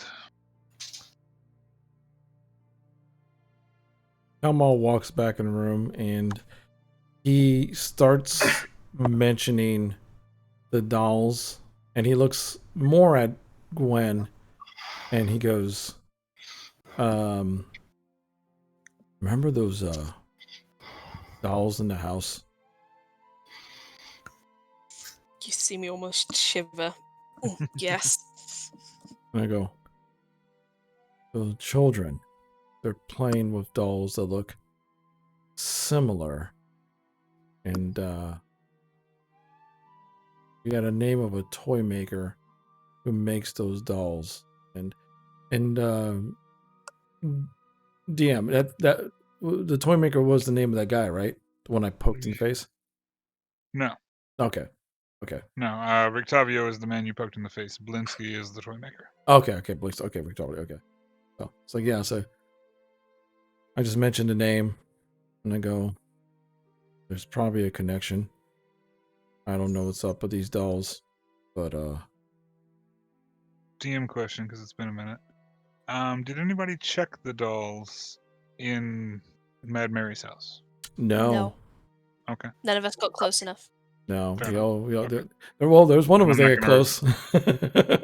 Yeah, well, yeah. I mean, None that's of a telltale. us. Right. Yeah, us. Because Okay. no, the closest we did was we kind of looked around, we looked at the dolls, and then when we started feeling kind of weird, we bolted. Yep, that's Oh, right. I remember now. Apologies, it was long sessions ago. Yeah. Okay, sorry, continue. It was 9 sessions ago, man. Don't hold it against me. Okay, Jesus, is that long already? Yeah. Damn, bro. All right. I just So- meant there seems to be a bit more magic around here than you'd expect in orphanage. And Miss Velasquez is going to say, "Oh, come in, come in. Thank you very much, ma'am. So you're here about Milivoje. Aye. This might be important matters. I suppose we're allowed to close the door. Of course. Aye. Come on, Trovik, you can fit through. Yes. As Trevor kind of wedges his way through this much smaller door. It's made for an old lady at best. Yeah, that's But you like the make it door through. cracks. The cat is going to run into the room and sit Yeah. in the corner. So I'm gonna look at her and I'm gonna essentially be like, we have reason to believe that the bones in the crypt in the Church of St. Andrews have gone missing. The bones are missing. Aye, the thing that makes the fucking church hallowed. You see, One guess. if she could get any you- paler. Mm, And now he is sick. he- You see what the implications are of this, yes? He's been sick for the better part of a week now. He's been He, unable to get out of the bed for the last 4 or 5 days. I've heard reports that he was there a couple of days ago. Do I remember if it was a week or 2 weeks? It was less than a week. It was Less about than a 3 or week. 4 days. Okay. Okay. So, like, that's- right around the time that he's been sick for a week or so. He's been bedridden for the last 3 days. The bones were taken 4 days ago. Interesting. Okay. Or around 4 days ago. He looks Petrified thoughtful nerves. then. And he sort of nods a couple times. He's like, they were taken 4 days ago. So if he's been bedridden for 3 days and the bone's missing for 4 days, but he's been sick for 7, All the Sherlock Holmes. I wonder if perhaps, I don't want to even think about it, but perhaps there's something possessing him? Or something that's keeping track of his dreams, keeping track of his memory. Something going on. It's just too many coincidences, you know? Hmm. We need to see him. If that's entirely okay. You are more than welcome to, but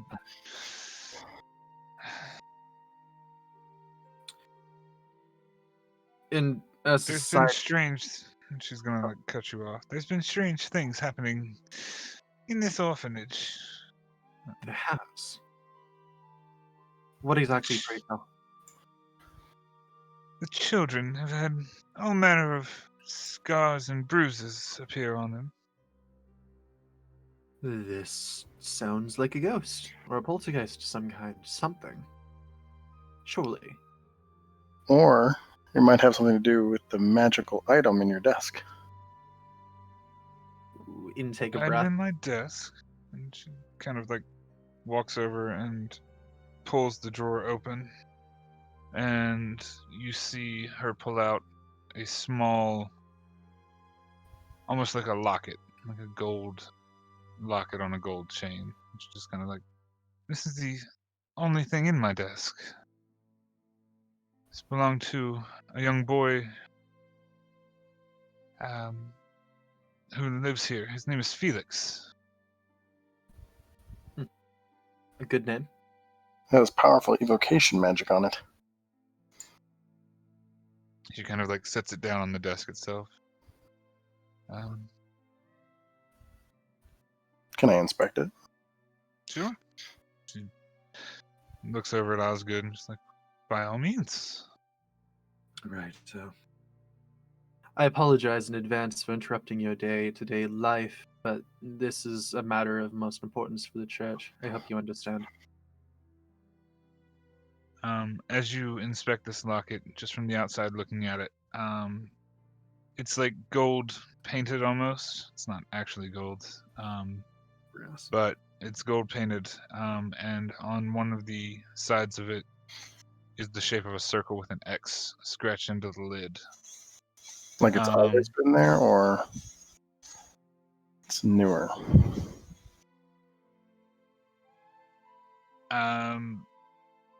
I apologize. The shape is a circle, and there's an X like scratched into the lid. Right. Most of it's been carved in. Oh, gotcha. I read the line wrong. It hangs on a chain that appears to be painted gold as well, but it is also made of a cheaper material. Do you open the locket? Yes. Oh fuck. As you kind of pop the locket open, you don't see any photographs or anything in there, or of the like or images. You see inside of it is engraved an inscription. Does anybody read or speak Celestial? I do, I think. Yes! Oh no, I don't. I speak Abyssal. I do. You do not understand what it says. Wow, Gaynor. Jesus, names. Gaynor, you don't understand what it says, but it's in some type of script.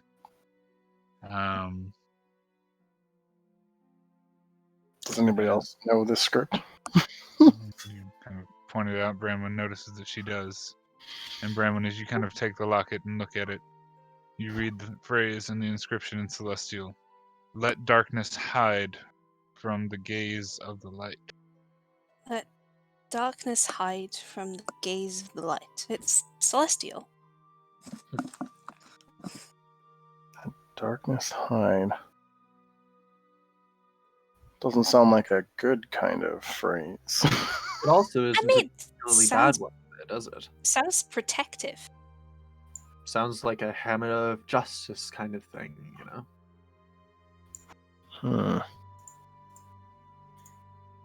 If The- this was left for a child, it would make sense as protection. You said that there was more to this place? More magic than should be normal? Is this the only item that you found? I sensed 2 more items upstairs. Retcon real quick. Again, I apologize. I'm reading this as you are. It was not evocation magic. Oh, what is it? It was necromancy on this and the one far up the stairs. Okay. Oh, that Oh, one's necromancy. I apologize. I just got to it. I'm sorry. That's Reading interesting. as you are. so it's a necrotic Work. magic. Yes, and the writing is celestial. Would I know about the spell False Life as a cleric? Probably not, as you just recently accepted your faith. Right, yeah. Okay. Yeah, no, sorry. I suppose it was more of a thing like if I'm in any way involved with the church, would I know of anything like that? But yeah, no, Probably not. makes sense.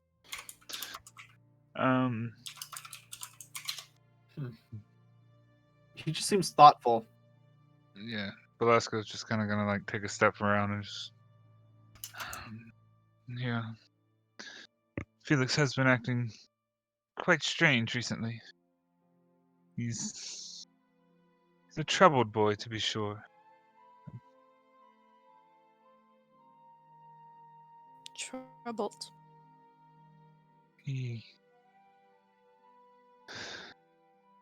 His parents were murdered. That's the reason he's with us now. He's been here for a few months. He has fits of rage. Violent is an understatement.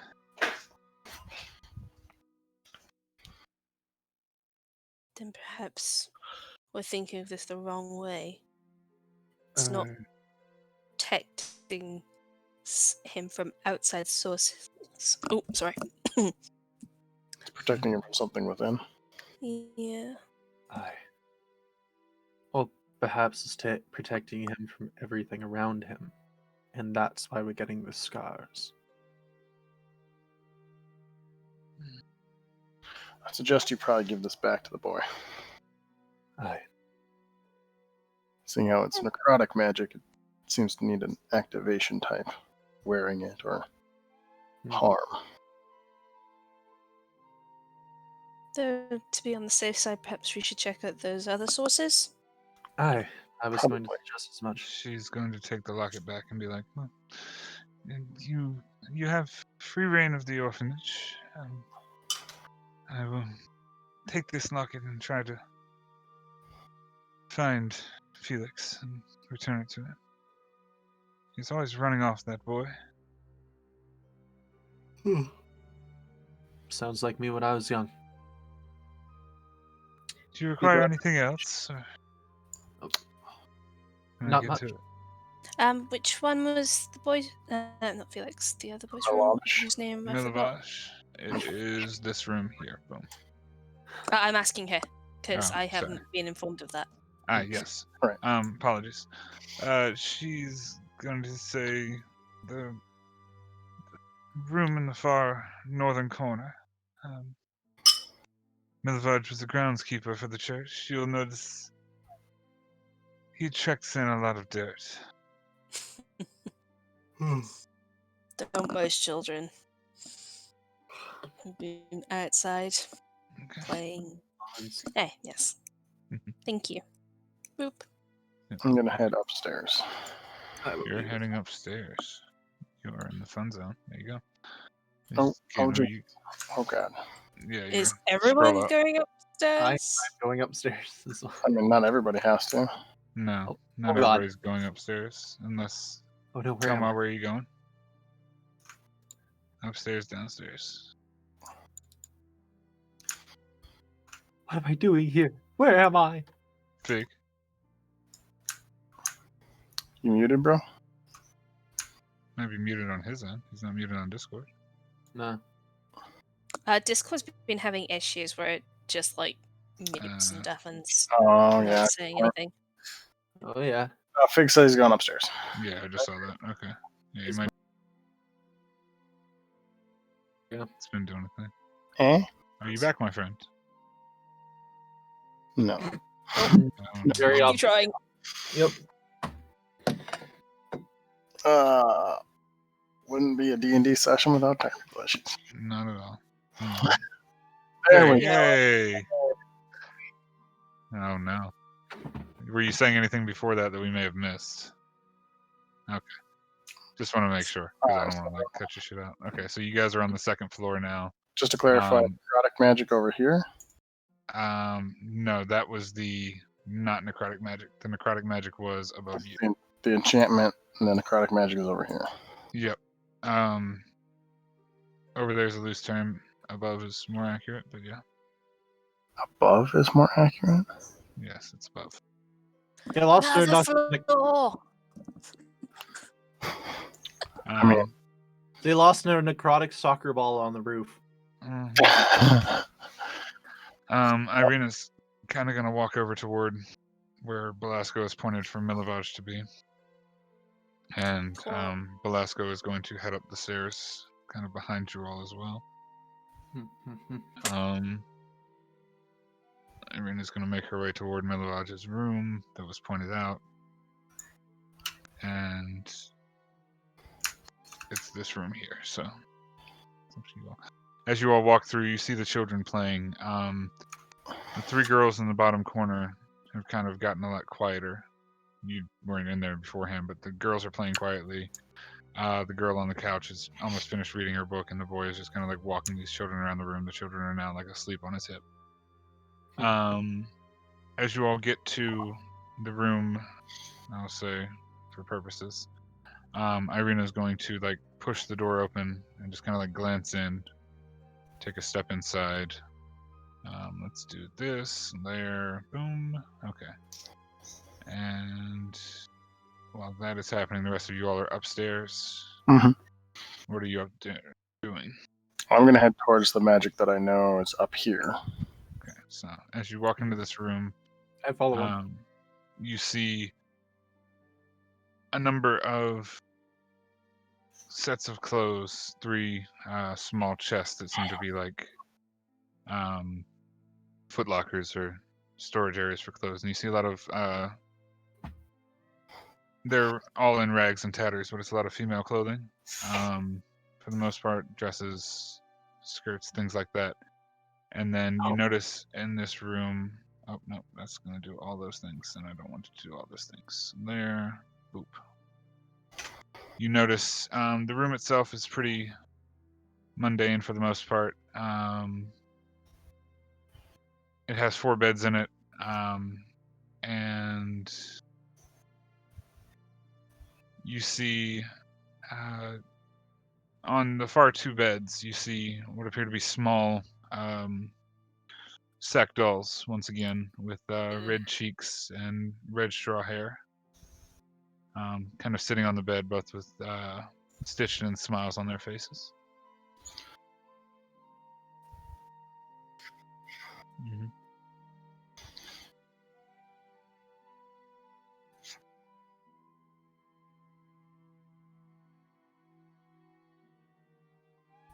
With the staff, as you kind of move it around with the quarterstaff, you can see some sort of a label on it. You'd have to look at it closer to actually read the label. It's kind of tiny. And Gaynor, make a investigation check for me. Of course, yeah. Osgood waits outside. Okay. Sorry, while that is happening, investigation 19. As you kind of look around the room while Kelma's looking at the dolls, Kelma, the doll you're looking at, does read the same tag: "Is no fun, is no Blinsky." And Gaynor, as you're kind of checking around the room itself, you sense that I guess your magic's still going, isn't it? So 10 minutes, yeah. 10 minutes, okay. As you're kind of looking around the room, you notice up here on this northern wall, something seems to be scratched into the wood grain of the floor itself. And your evocation magic is... Not evocation, I'm sorry, your enchantment magic is coming from one of the chests. The reading on the scritched and scratched translates... Do you speak Infernal? I do. I do But as I'm well. not there. Okay. And so everybody up there speaks Infernal. Perfect. Gaynor, you read the words "Dark Dreams" is scritched in Infernal on the wood grain of the wall. Is it magical? It is not. Okay, It seems to be so carved in with some type of a blade or knife. I should be able to tell which one of these chests has the... Yeah, you can tell it's this one. Oh, you can't because I'm on the wrong layer. God Right, bless it. Things on layers. Sorry. I'm pinging stuff left and right, and y'all just don't see it. This chest has the enchantment thing in it. The scritching on the wall was right. Okay. As you go over to that chest, Branwyn, down in the bottom, you see a teenage boy, probably about 16, laying on the bed. He is covered in dirt and the clothes that he wore doing his groundskeeper work. You notice the room itself has a lot of dirt strewn about it, just in general on the floor. That's room 5. We're scrolling back to the dock. Bedroom sparsely furnished. The boy is kind of rocking almost in his sleep. He is almost like he's having fits or like a nightmare or a dream. He's covered in sweat and he has almost like a dried blood or a mixed bile on his lips. His skin tone is yellow tinged and his face is deathly pale. He's having fits on the bed. I'm gonna come over and see if I can wake him. Then I'm just gonna shake him really lightly. I'm not gonna. Yep. As you shake him and attempt to wake him, his eyes do not open. He doesn't seem to respond to you shaking him in any way, shape, or form. You do the sound that his hand twitches here and there. You know, his limbs have like a twitch fit type thing every few moments.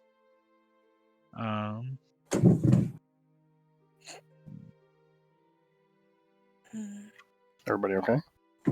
Yeah.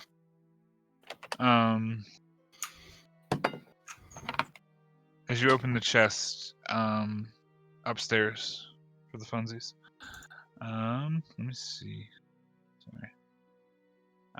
You notice what appears to be a brass ring sitting in the bottom of the chest. tucked under some clothing. Gaynor. Oh. Sorry, I'm kind of jumping back and forth floors here. Oh, I thought I was muted and I unmuted and muted myself. Pick up the box and open it if I can. Yeah, so as you open the box, you notice a girl's clothing fills most of this footlocker. And in the corner of the footlocker, you see a small ring that seems to be glowing like a bluish tint to it from the magic that you have on you. I pick up the ring. It is a normal-ish looking brass ring. Probably fits on a ring or an index finger. It is magical in some way. Or enchanted in some way, I should say. I guess Kelmon's watching me. Yeah, I mean, Kelma, you see as he picks up this like brass ring, just like holding it in his hand. Gaynor, for you, it's glowing a light tinge of like blue. Hi.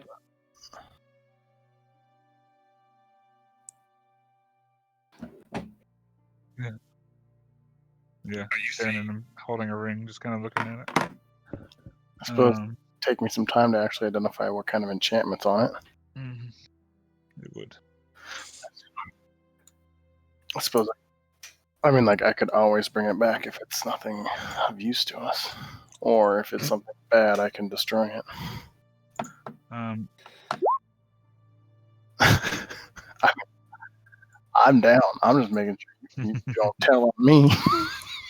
And Irina's now come over to the bed with you, Branwen, and is trying to figure out what's wrong with this boy. He's make a insight check for me, Branwen, actually. As this is happening, Trovik, the kids of the orphanage have kind of like now stopped running around and playing and kind of taken notice of you. And just kind of like the little boy who was running around chasing the girl is just kind of like stopped and his jaw's kind of like dropped as he's just like, I was worried about that.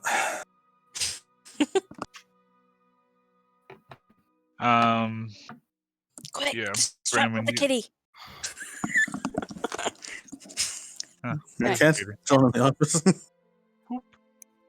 What? Teleport.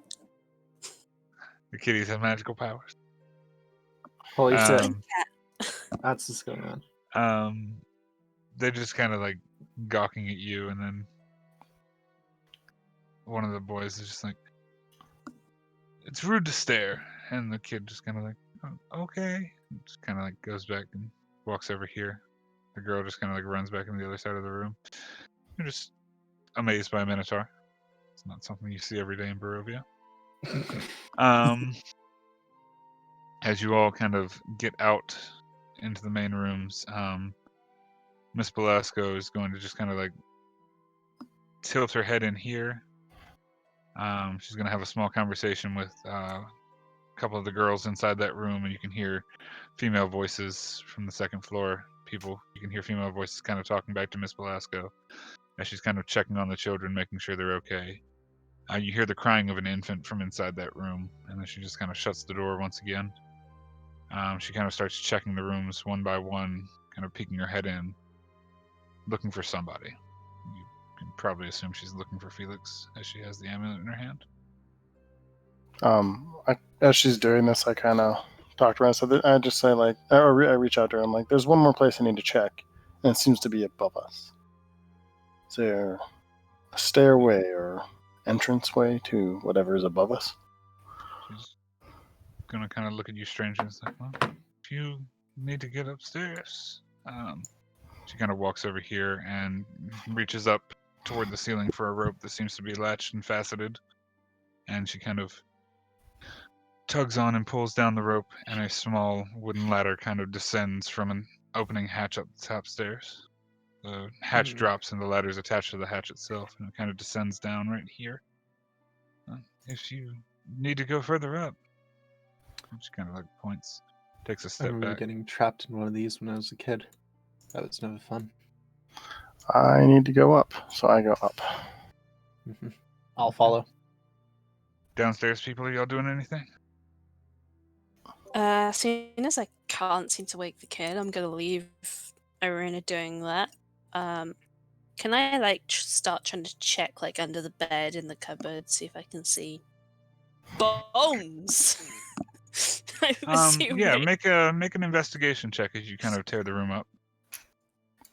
I mean, I'm not like flinging. I mean, things you're everywhere. investigating the room. Like Yeah. that's what I would say. Yeah. Irina kind of like takes a potion out of her vest and kind of like tries to pour it in Milivaj's throat. No effect.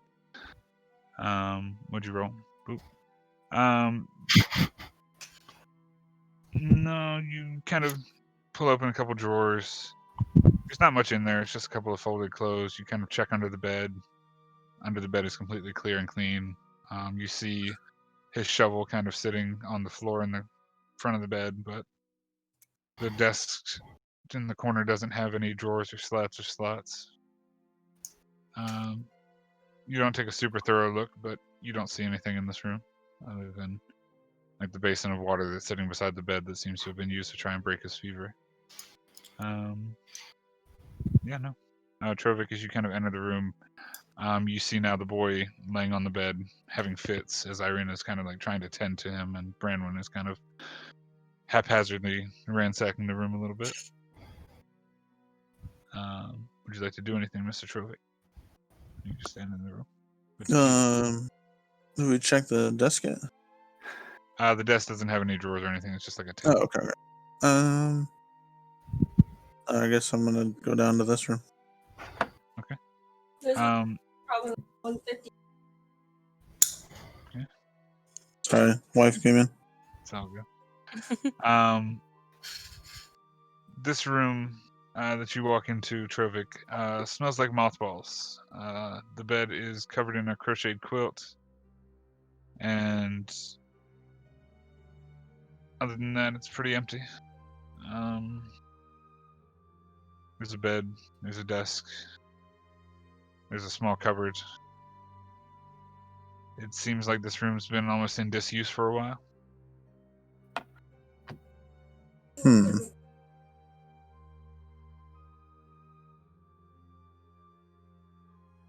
Okay.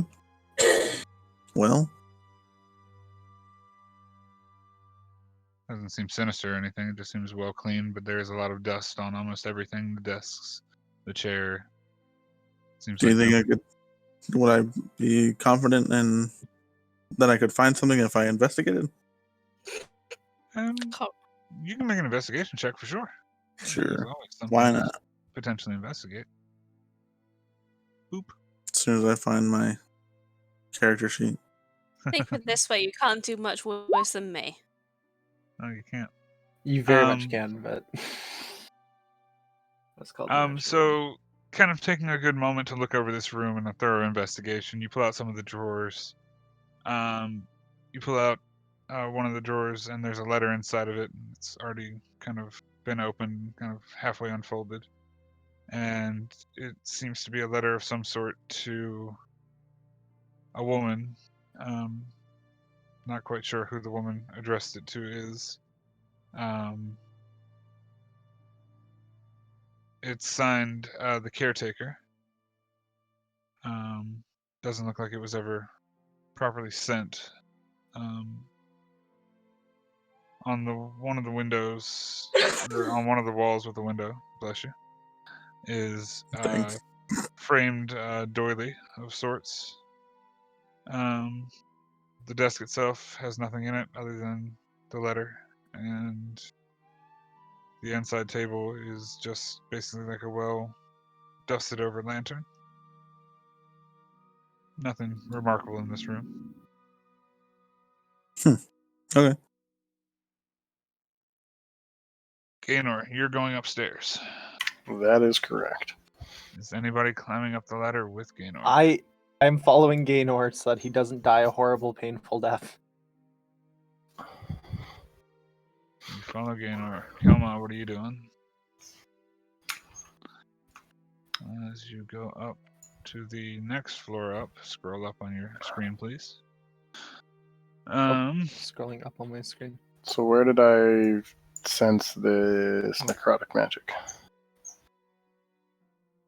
So as you all climb up the staircase, this room is very dark.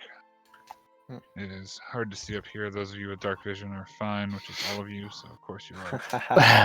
Why wouldn't you be? This attic area, I apologize, I have to get to my attic area now. Attic, where are you? There we go. It's rather barren of furnishings. There's a ton of dust and cobwebs in the corners of the rooms. There are a couple piles of clutter here and there. Nothing too much of significance. At the far end of the room, you see a window. It's the only window in the attic. You see...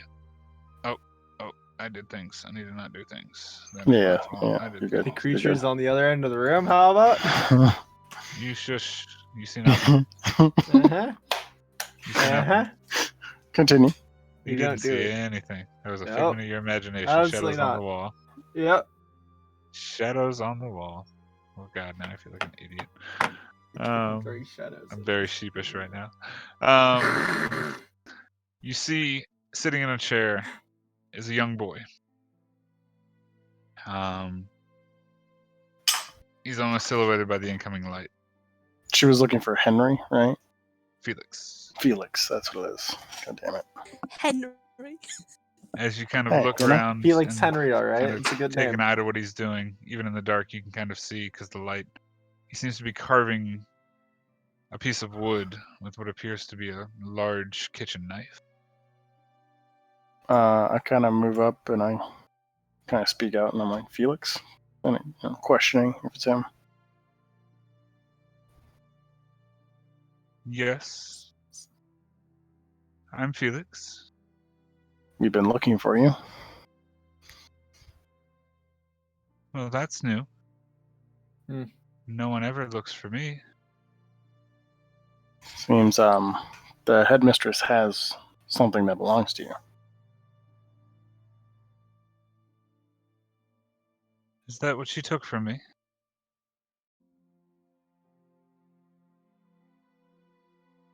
Did she take it from you? Why would she take it from you?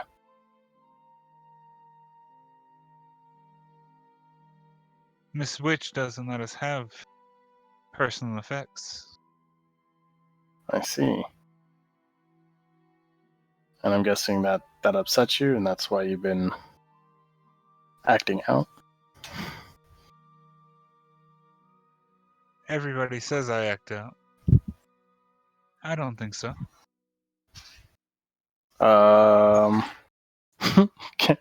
Can I like I notion to Osgood to like go back down and like get her. I'll do that. Yeah.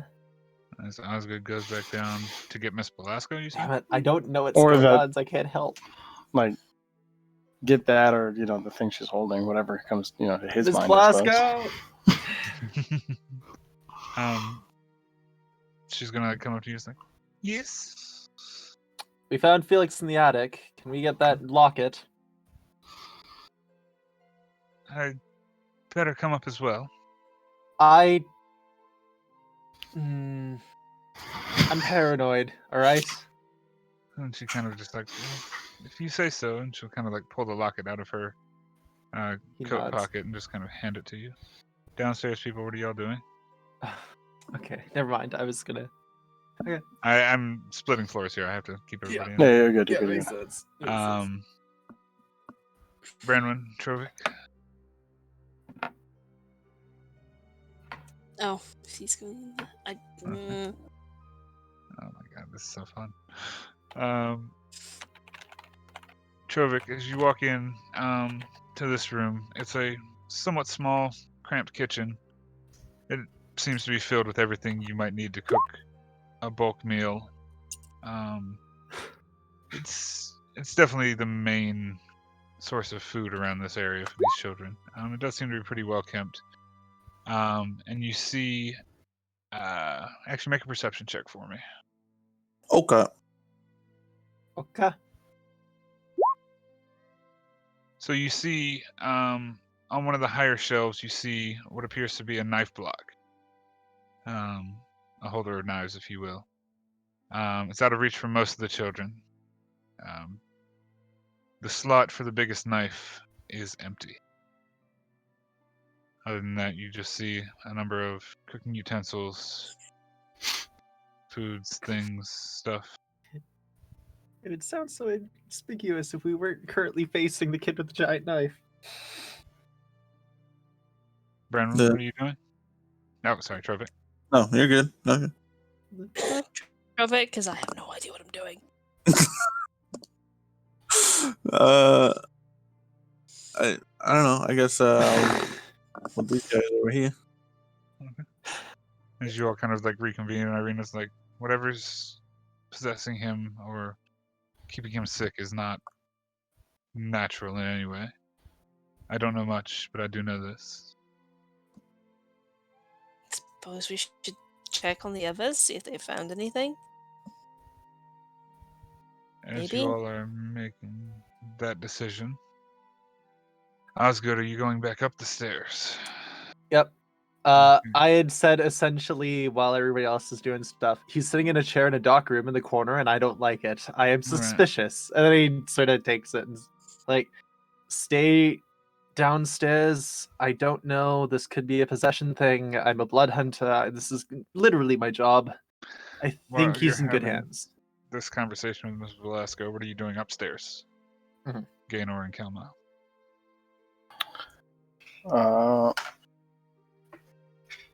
What's Kelma doing? What's Kelma doing?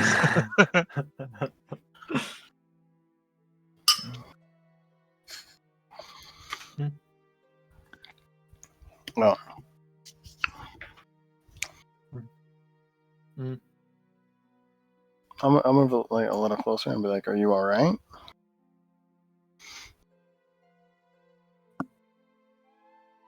I'm fine. I'm fine. Am I? So, do you want me to cast Detect Magic again, or is it still going on? I'd say it's still going on. Okay. I'm searching pretty quickly. So, what do I sense up here? Hashtag Up insight. here, you sense a magical aura coming from the boy. Okay. It's the same necrotic aura. I'm just gonna wait for Osgood to get up here because I'm not moving any closer to a kid with a necrotic aura coming off of him. I will climb into the attic at this point, probably. Okay. As you climb into the attic, And then I'll toss the locket. I'll get like 10, 15 feet closer and toss the locket to Kalma.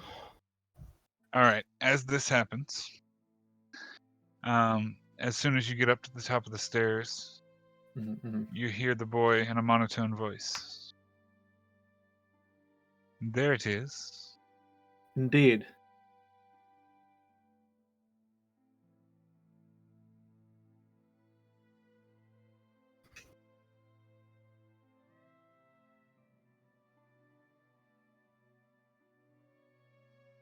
I would like that back. I signal to Kalma to hold.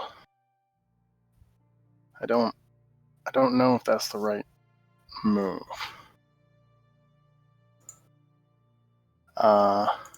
You hear the boy in now a more tense voice. That's mine. Mm-hmm. You should give it back. Yeah, I really don't feel like that's the right move. Can I look at him? Yeah, go for it. My channel divinity turn undead only works in a 30-foot radius. Damn it, never mind. Ignore me. Oof. Okay. I feel like something bad's about to happen. Can I? So there's a magic aura around him, right? Specifically, Yes. I cast a Coming spell off of it. magic on him.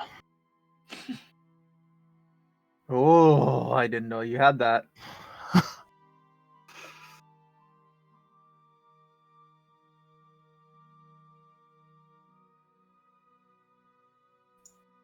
Okay. MTC having a silent panic. There's no silent panic. I'm reading a spell. Oh, yeah. I need you to make a check using your spell casting ability. Oh, damn. It's with above just the fourth with just the level? spell attack. Yes, it's your roll a d20, add your spell attack. Oh, a D20. Oh, Jesus. okay. It does that when you click spell attack. Oh, It's okay. 20 plus spell attack. I'm gonna use one of my lucks. Okay. To re-roll that. Let's see. My thingy, click. Okay. 14. As you cast the spell magic, nothing happens. Okay. Shit. Your That dispel is a magic high goes level off spell. and swirls around before almost being banished and dispelled. What? You Oh, hear right.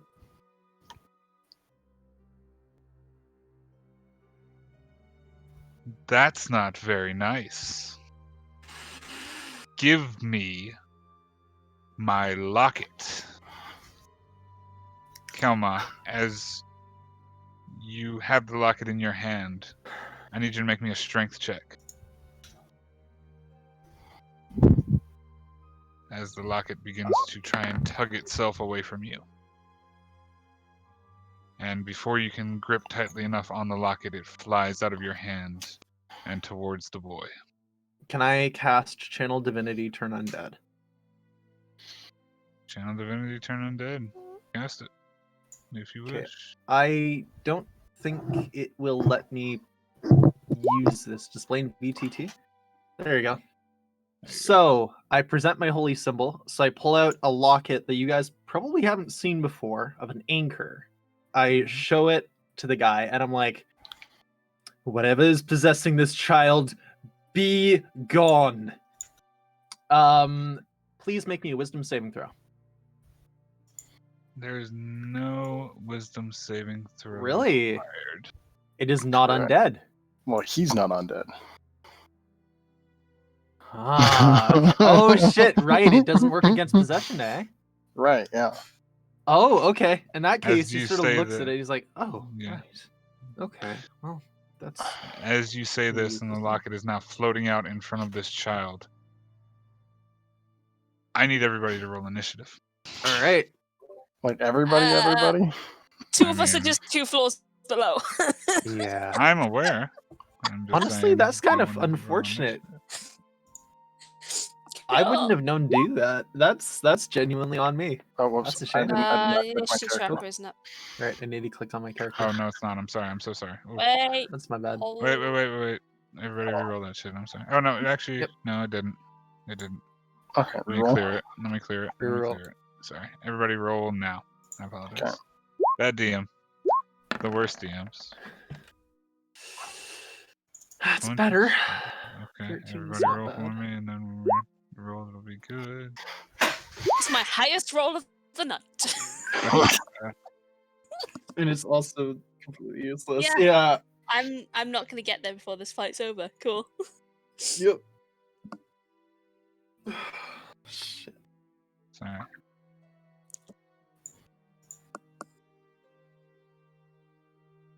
Oh fuck! I thought that Turn Undead worked against like possession as well as targets. So that's actually me really learning something new. That's It actually works going to be against carried forward for undead. other stuff.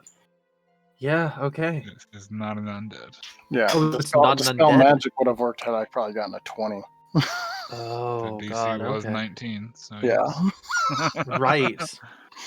So I've got Trovik, Branwyn, Kelma, Osgood. I need to gain a roll. I already rolled, but it didn't add me. Oh, 15. I got you. I'll add it right Yeah, now. sorry, I don't know why it's not adding me. I clicked my character. and it- You are good. Oh, because I don't have the clicker on. That's why. I don't That's even fine. want I to got think it, I about got the it. implication if this thing's negative plane. You said 15? 15, yep. Okay, so give me 1 second. And then this is going to get real fun. I really thought that it would work. All right. So,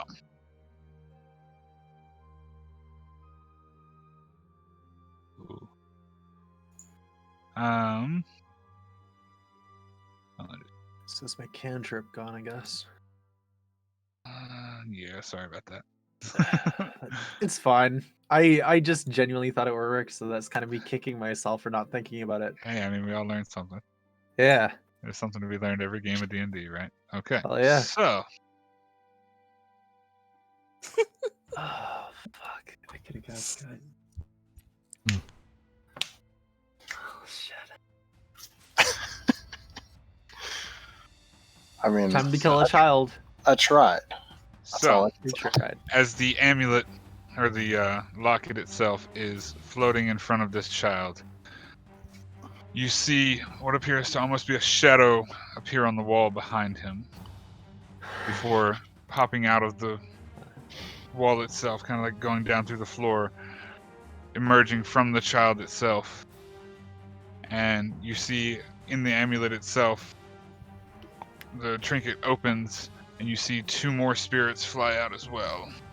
Oh fuck! As you see 3 massive shadow-like figures appear. Branwyn, you all were saying you were going to begin to head upstairs. I believe was Oh, the no. cue right before the thing. Yeah. Yep. Oh, yeah, let's head upstairs. Oh, were those Let's run actual away. shadows? 1, Oh 2, so 5, 10, 15, 20, 25, 30. And I'm not gonna dash because I don't know to dash. But you can also use your action move to move as well. Your action to move as well. Bruh. Right, I was I about don't- to say.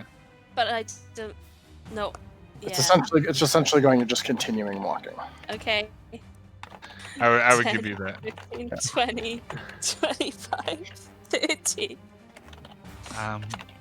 As Miss Belasco sees you kind of passing, they found Felix. He's in the attic. Wonderful. Cool. Okay, that's the end of your turn. Oh, this is Don't know bad. what's going on. So Yeah, you have no clue. You're just walking. Kelma, Okay. Let's see. you see these 3 massive shadows. The larger one just kind of like erupted from almost like the face and the mouth of this child. And the other 2 have just kind of like come out of the amulet and like swirled into the corners of the room. Gotcha. About. So there's this one big one and these 2 small ones, right? Yes. Okay. I scream out to the rest. I just yell, "Run!" as loud as Kalma could do, which is pretty loud. Yeah. And then while I'm assuming everyone's about to turn and bolt, I'm going to do Fist of the Unbroken Air towards the big one. Oh yeah. Okay. Okay. And let's see. Smart. One thingy. Where's here? Unlike an OOC level, do I know what these things are? I'll give you a chance to figure it out on your turn. Right. Yeah, no, that's fair. Fist Just of the curious. Unbroken Air. Strength save. To the big one? What was that? You said to the big one, right? Yeah, the big one. I'm just trying to really just knock. I nearly What killed a does party the of 6 Unbroken players Air with do? these. There's a 2 key points. 2 key points. Shoot that off. Okay, what's the distance it pushes? Blah blah. And choose the creature must withdraw. Blah blah blah. And can push a creature up to 20 feet away and knock it prone. Okay. On a successful save, the creature just takes half damage, and you don't push it or knock it prone. I'm sorry, how many feet did you say? 20 feet. I knock him 20 feet away, and Okay. I knock him prone. Okay, so as you do, it gets pushed the 20 feet. It does not get knocked prone. It doesn't fall prone? Okay. Immune to prone. Oh, okay. So, Yep. and it gets pushed almost like through the wall itself. Got As it. you see like the visage of this smoke form of a shadow just kind of like, and now you see this know what it massive is. form sitting outside of the window itself. Shit. It takes that damage, so that's minus 17. Okay. All right.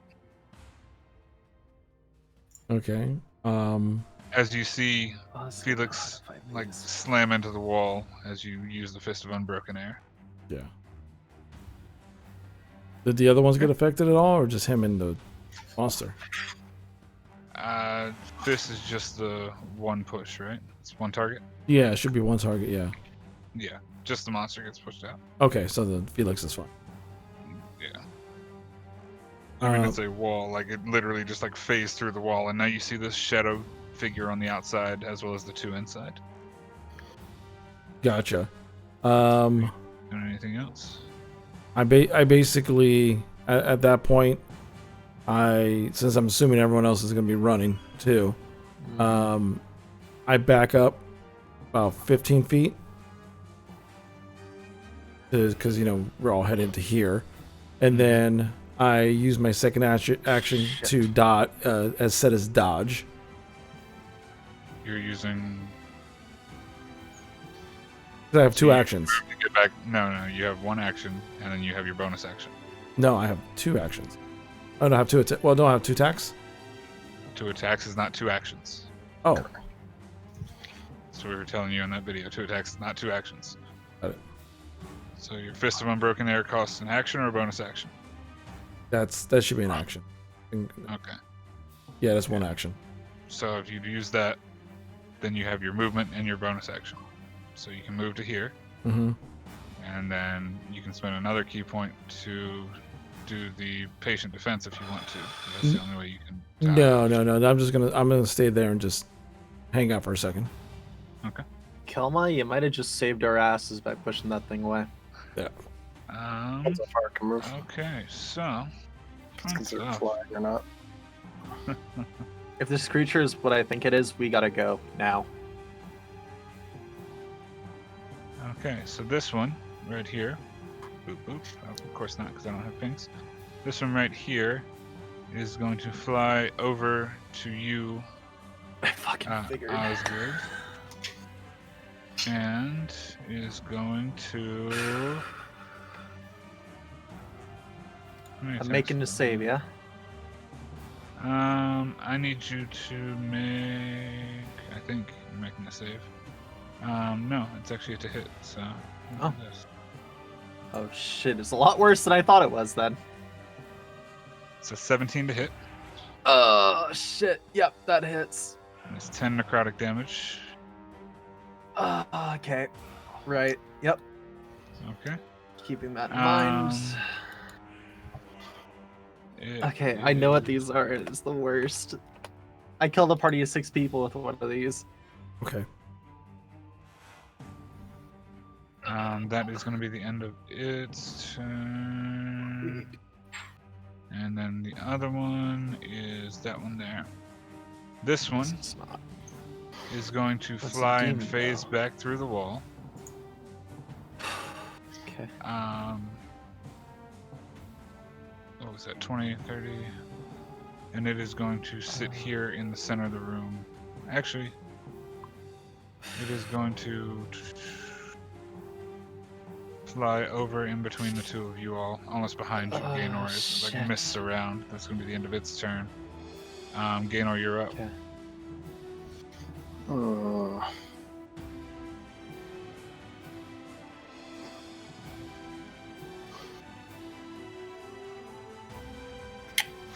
On the big one, I cast Toll the Dead.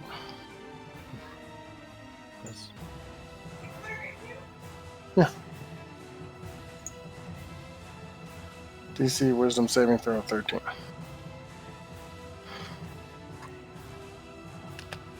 Wisdom saving throw. That is a 12. That fails. Nice. 18 necrotic damage.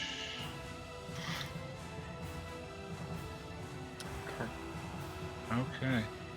It does damage, but it does less than you thought it would, as the creature just kind of smiles. Gotcha. Almost like a shadowy face of a smile. Just kind of looking in your direction. What else are you doing, Gaynor? Let's see.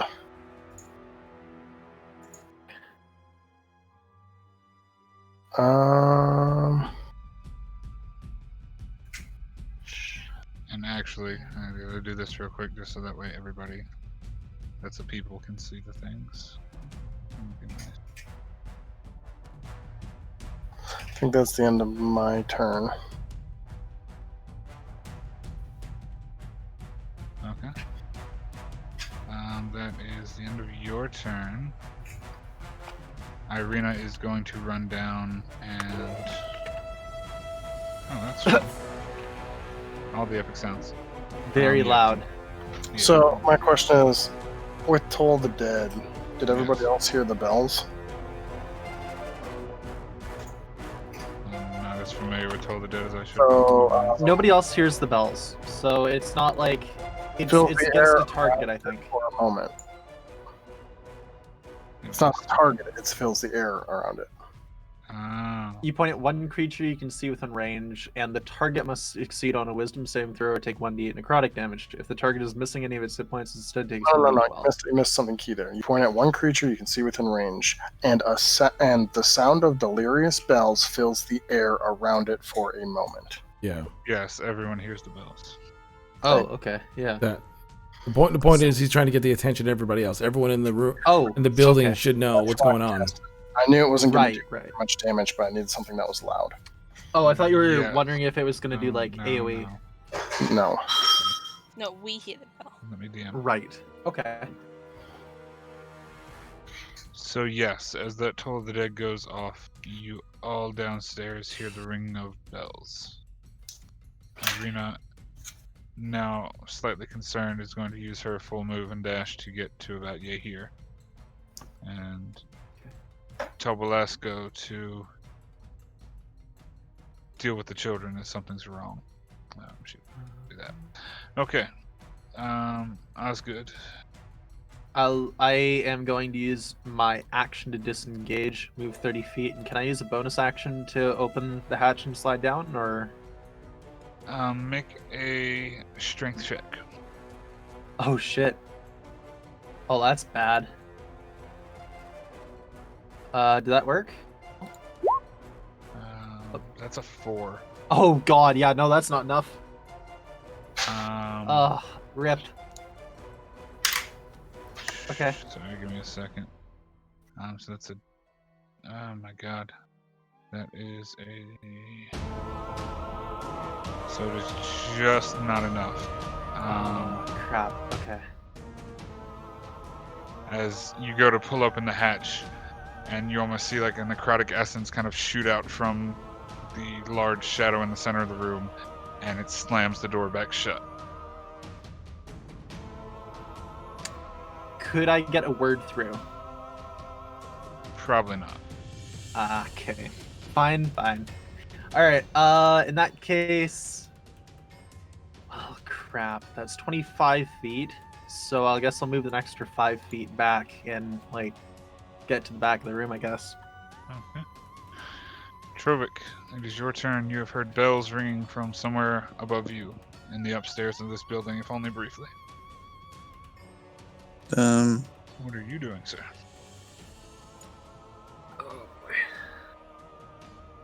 I guess gonna join up with Bran when here. Okay. Alright, so you all get to about there-ish. Yeah. Alright, is that the end of your turn? I Use your action to dash if you get up that far. So yeah, you move. yeah. Yeah, it's like right there. Okay. Alright. So it's the end of Oh. y'all's turn. What's up? Yeah, no, go ahead. Sure. Okay. This one is going to fly about here-ish and kind of look at you, Gaynor, and then it is going to reach out and 22 to hit, Okay. 17 slashing? or 17 slashing damage. As you see the shadowish claw just kind of reach out, I am and officially another one reach out and Jeez. slash at you, and you almost feel a little bit of your essence being taken by this thing. Right. That's the end of its turn. Branwyn, we're back to you. Okay. So Jesus. I hear the bell. Yeah, you heard the bell. At this point, you Check one thing. Action. Cunning action. So I'm gonna take my full 90 movement. 30, put you on the next floor. That's 35, 40, 45, 50, 55. Let's say you see the trapdoor that leads up into the roof. You get to there.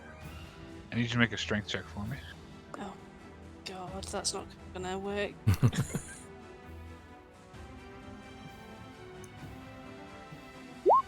Nope. Well, you don't know that yet. Gotta get Trovic up there.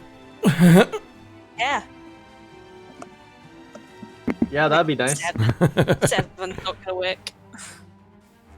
No, 7 is not going to work. Sorry, I have to roll for it every time. That's why I'm pausing. As you like reach up and grab the rope and just kind of like pull down on it to try and release this trapdoor, you manage to get it about half the way down, and then something just like sucks it back up and puts it back into the roof. Cool. I'm just gonna call out for Turvik. And now it's good you see the hatch kind of like opens up and then it like slams shut again without you touching it. Kelma, what are you doing? Let's see. I'm going to because oh man, I don't know. To do this, I'm gonna have to use like all my key points to do, and that's not Oh, a good. no. That's not good. Probably not. Yeah. I'm trying. I want to get Gaynor out of there because he's literally going to be surrounded by demon spawns. I Right. will say that Gaynor has ways to get himself out of there. Yeah. So well, in this case, then I just go on full attack mode to hopefully get the attention off of, well, at least the big guy off of Gaynor. But I take a Okay. swing, two-handed, Okay. against the big guy right now. Swing away.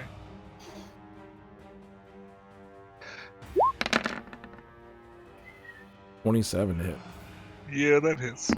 Yeah, that's nice. Holy That shit. hits big boy status. That is Bruh. 10 bludgeoning. And your quarterstaff's a +1, so that deals the full damage of that.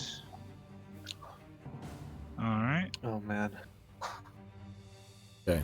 I do another spin real quick, and then I hit again two-handed with my quarterstaff. I wonder if 13. It's gonna miss. Then with my bonus action, I do can I do my with flurry of blows? Does that take over my bonus action, or does I do a bonus action and then I do flurry of blows? Flurry of blows is your bonus action. Okay. So I'm gonna do flurry of blows with that. Let's see. And that is You're wearing the 2. wraps, right? Yeah, I'm wearing the wraps. Okay. So I just need to know for damage purposes. yeah. Do hit. That's fine. Unarmed 15? strikes. 15 just hits. Alright. And then that gives me what, 2 hits, right? Yeah, so hit it again.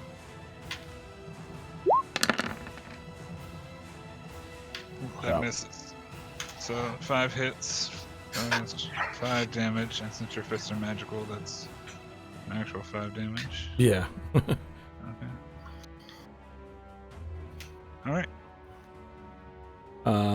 Trying to see what else. That's your action and your bonus action. You have your move left.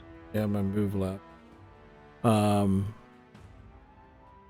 I can't disengage. Well, he's not. Is he? Is he looking at me, or am I just been hitting him back of the head the whole time? 5 feet.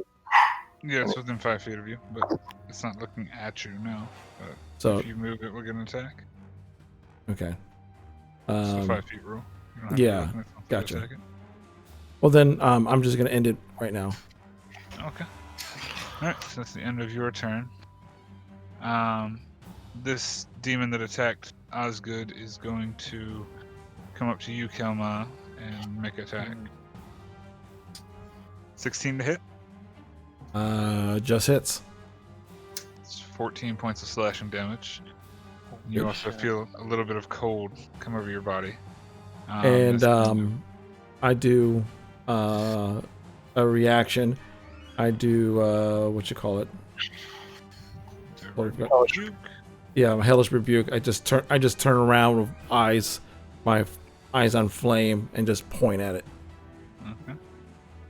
Click the button. 11. What's the range on that bad boy? There's no range. It's just the person you point at. It's just the person you point at. Okay. It's a reaction, so. So that is a DC 10. Saving throws. Let's go. That fails the save, so that is 11 points of. So it takes fire half the damage. No, it failed the save. It fails. It gets the full 11 points. Right, yep. It failed the save. That does less damage than you thought it would. Okay. Okay. This one in front of you is going to turn around and actually it's going to continue to attack Gaynor. That's what it would do.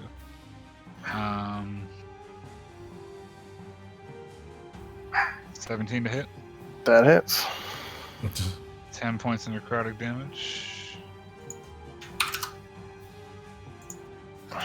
You see the shadow almost get a little more full as it swings at you. Alright, that is that. And then... Okay. That is all it's gonna do. Gaynor, it's your turn. So according to what I see, so the door for up there is here, down on the second floor is here, right? It's in this corner. Yeah. So that means from where I am, three over, and 1, 2, 3, 4, 5, 6, 7, 8 up. Yeah. I'd land here. Yes. Yeah. So I use dimensional door Good. to go down Using 10 your cloak. feet, Good shit. which I'm guessing it's like a 10-foot ceiling or an 8-foot ceiling or whatever. Yeah, right? I mean you can judge the distance. You've seen it before. Like, you know how long you climbed. Yep. Alright. And I end up right here, like tattered. Place yourself exactly where you land. But yeah, there you go. Okay. There he is. Oh, Branwyn, yeah, you you- see down the hallway, Gaynor just, phoom, and the folks upstairs, you smell like, almost like a burnt, like cinders type smell, just like acrid air. As Gaynor just disappears in front of you, and Branwyn, he appears down the hall from you. Oh, thank God. All right. What else are you doing, I Gaynor? take a bonus action to roll 2 healing lights, Okay. Heal your lights. which is 2d6. Yeah. Ooh. And Good. then Wow, Irina, I'm holy gonna shit. move her while she does the thing. So I gain 10 health. Not terrible. Okay. Are you doing anything Not else? actually. And then I'll use my movement to, let's see, 30 feet. 5, 10, 15, 20, 30. I'll just move up towards Gwen and explain to her that there's 3 monsters upstairs. The boy was possessed, and he summoned in shadow creatures. Okay. Fun! Irina is going to dash up the stairs and just see the two of you. It's like, where's everyone else? Obviously, you just said that, so she'll kind of get the hint. Osgood. What are you doing, I- my friend? I look at Kalma. I'm like, "Will you be all right?" I just yell, "Do I look all right?" Probably not. I'm gonna cast Guiding Bolt. Oh, And if thank I'm right here, this is radiant damage. So you'll hear me mutter, "If necrotic damage heals at resistance, maybe this will be good." Which one are you attacking? I am attacking the one that's currently attacking Kalma, like the small one. Small one. Mhm. Okay, 22 definitely hits. That is 12 radiant damage. Okay. Now, see, is it vulnerable to radiant? Because that's what I'm testing. No, it just takes the damage. Right. Okay. This doesn't have a resistance. Oh, it is vulnerable to radiant. I apologize. All right. Aha! Figured as much. Right. Right, I am their natural enemy, so this will be good. Okay. Okay. Okay. See, I'm like panicking. And it like writhes a little bit as it just kind of like Okay. forms around it and like comes back to itself. Can I make a bonus action to try and open the door again? Or Just What's up? so now everything has advantage attack against that one, right? Yes, for the next. oh, I attack. forgot about that. Oh, nice. Until your turn. Yep. Oh, damn. Okay. Yes, good and That was the right call then. That's the reason I was saying. Yeah, no. I would say bonus action to interact with an object. Let it slide. It's usually an action. Okay. It would be nice today. Make a strength check. Oh, thank God. All right. Oh my God. No way. You don't even get the latch up before the shadow pushes the latch closed again. Damn it. All right. I just You're swear trying to into pull my the life. latch that requires a push, but Yeah. Oh, okay. I mean at this point with that roll, yeah. Like Yeah. you're panicking, so that's what I would I say. am absolutely panicking. Yep. Trovik. Are you using everything you got to dash upstairs, or what are you doing? Sure, yeah, I'll go Okay, upstairs. I need to mute. He's- You got 5, 10, 15, let's see, 20, 25, 30. the I hero would we say you need can is get on the right first to the floor. top of the steps here-ish. That's just with your movement. Uh huh. You still have your action, your bonus action. And Well, you can use your action to dash, or you can do something else with it, or whatever you'd like to do. But that's basically where you got with just your movement. how do I get over there? What the hell? I moved you over there. Oh. It's the top of the stairs. Yes. It's the next floor up. Sorry. Well, now where am? Oh my gosh. Zoom out. Scroll up No, the I page. got it. I can see where my but I don't see another staircase. No. So here, time out, It's like time it's like an attic situation. Okay, out. so it's an attic. It's like a trap. Yeah, thank you. Sorry. There's a hatch right here. Yep. I was gonna make X by painting an X. Yeah. Thank you. I forgot to draw the hatch like a genius. 5, 6. Is that where we're at? Yeah, that's where you get to.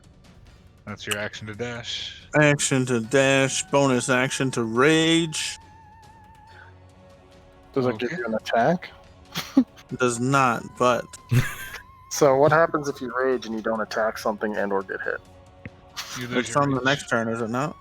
Yeah, if you rage now and you get back around to your turn without attacking or being attacked, you lose your rage. Yeah, best. I thought it- I would hold I on to thought that rage.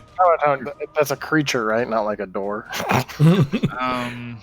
Let's see rage. Give me a second.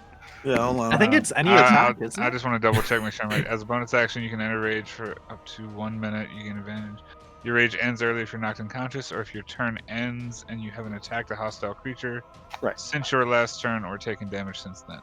So Oh. basically, you have this turn, and at the end of your next turn, if nothing's happened, you haven't attacked anything, or nothing's attacked you, it will end. So you I've have seen people, a full like- turn and a half. Okay. I've seen people Well- maintain rage by attacking themselves, so that's Yeah. interesting. Well, that's fine. I guess I'll save it for one round, but I mean, you can do it, and it will still be active next round. But if you don't attack anything, right, that's what or- I figured. Yeah, But, no, yeah. Go. I Try, read- try to open a door, and if it doesn't open, then get mad that you can't open the door. Well, I don't think I can try and open the door, can I? I'll let you use the bonus to try and open it. Oh, okay. Fuck I it. mean, he's tall, so I'm being nice, so yeah, we'll go with it. Strength check. Strength. save on the other side with the thing, with the thing, with the thing. So that's a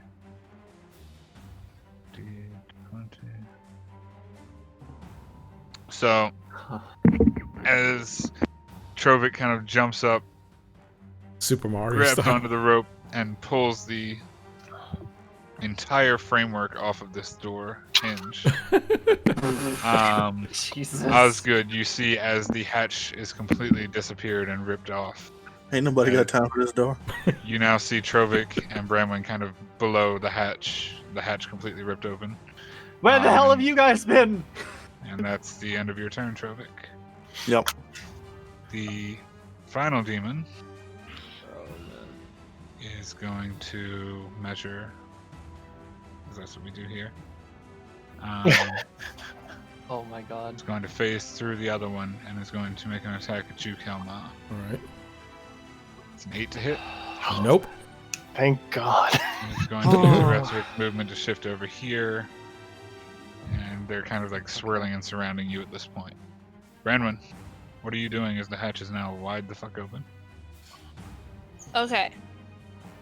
What would it take to get up the hatch? Movement or an action? I mean, the ladder's been ripped out along with the hatch. Oh. I would say it'd be an acrobatics check. Oh, Okay. right. But is that counting as my movement or my action? I would say it'd be in your movement. Okay. I'm trying to get up there.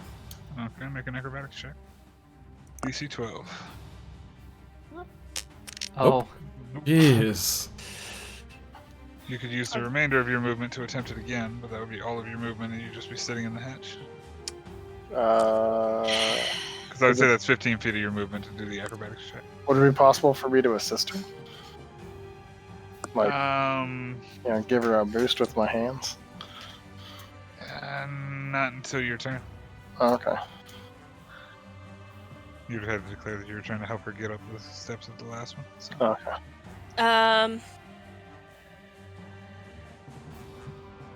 Just quickly check something. Mhm. yeah. I guess I probably should Yeah. have specified if I want to try to help her up, eh? Okay, yeah. You wanna Yeah. No, I'm gonna try again. Okay. I have an idea. go for it. Okay. You got this. You don't got this. Jesus, I've only once rolled above a 5, and that was my initiative. Oh my Oh goodness. no. Your dice are not doing you any favors.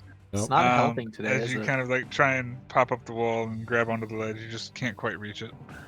You still have your action, your bonus.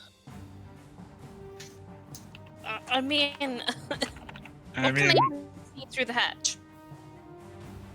I can just see. Extremely panicked Osgood. you can see Panic Osgood in the shadow and the roof. I I'm not will even say you're a rogue. You can use your dash as a bonus action. I know. So that's 2 more attempts if you want to try that again. Just at this point, just Oh my flailing god. at the end of the hall.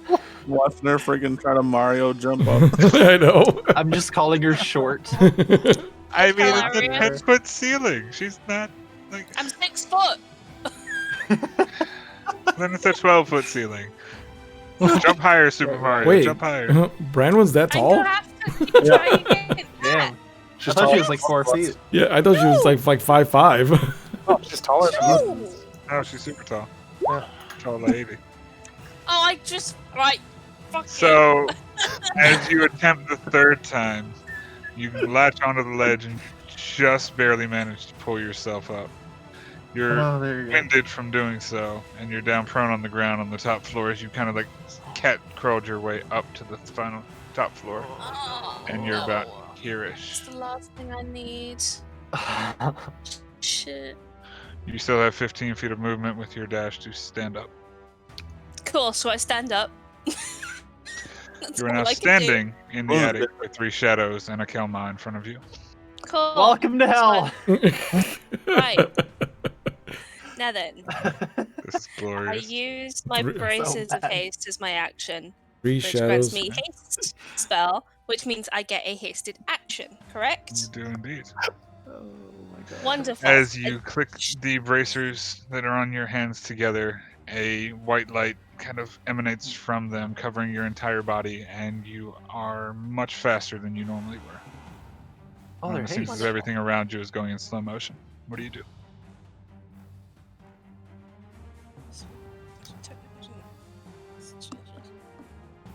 Just checking. No, check away. Kelma, you're on deck. Okay. Okay, I'm going to throw my dagger of doom warning. It's shit idea, but I'm gonna do it anyway. I mean, it The works. closest one. Okay. Yeah. Oh, Whoa. Definitely hits. And I get sneak attack You because get sneak attack because Kelma's 5 within feet. 5 feet, so Oh. that is It's good. 12 piercing damage with the dagger of doom warding. Okay, That's all I can do. that's all you got. Kelma, it's your Nope. turn, my friend. Okay. I guess I could just I mean, these boxes are here, but I'm a monk.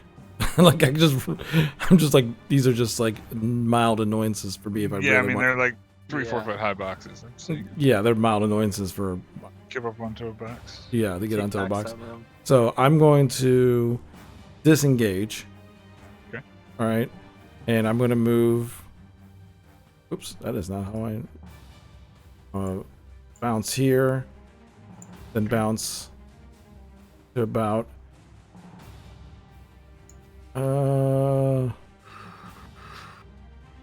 here, right? I'm going to just scream out to everybody to get back down into the hatch. Excuse me. I'm actually going to. I have so much move. I can like move all over the place if I wanted to. Super mover. Yeah, I'm a super. I have Push somebody down the hatch. Yeah. Got all the movements. Knock them What through do the you hole. do? Get all movements. I'm gonna get to about here, and then I'm going to. Where's my stuff again? Let's see. Oh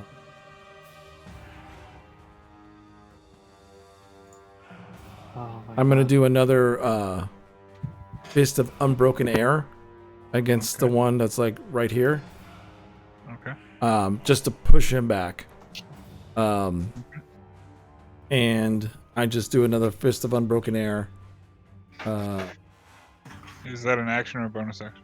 Fist of unbroken air is an action, so I just use my movement so far. Oh no, You disengage. I so disengage. Shit. that would be your action. So. but doesn't he get 2 actions? Oh no, he gets 2 attacks. No, he I gets get 2 attacks per action. Yeah. So Does- my bonus action would be basically, if I really wanted to, my bonus action would be like, no, I'm not gonna do it. I was gonna kick Brownwind down into the hole. Don't do that. You spent so long getting up here. It'd be a dick move. I mean, it's a dick move, but it's also saving your life. Yeah, that's the thing. It's literally like that's something he would do to save her life. Mhm. Yeah, because Osgood could just jump down the hole. Right. Fair. Yeah. So, actually, I'll do that. I'll just literally. I'm not. It's not for attack. I'm literally just like going right by her and just like doing this is Sparta kick right back down to the hole. She's gonna take damage from that. Sparta. Is this the way you really want to do this? I'm not She'll gonna live. stop you. I'm just asking. She's giving you such a glare right now, by the way. Because I'm gonna ask you. You'll live. Well, this would be an unarmed strike, so I'd say. Like I'm like it was supposed to be a push. Would this be an You action? just said That's what I Sparta meant. kick. There's Well- there's definitions of things, sir. If you said Sparta kick, you're Sparta kicking. Well, Take And her, then you when you pick her still up, gotta and you hit chuck me. her down the hole. yeah, I'm Yeah, just you still gotta make the contact and actually do it. You. yeah. So make an attack roll, unarmed strike. Moonless.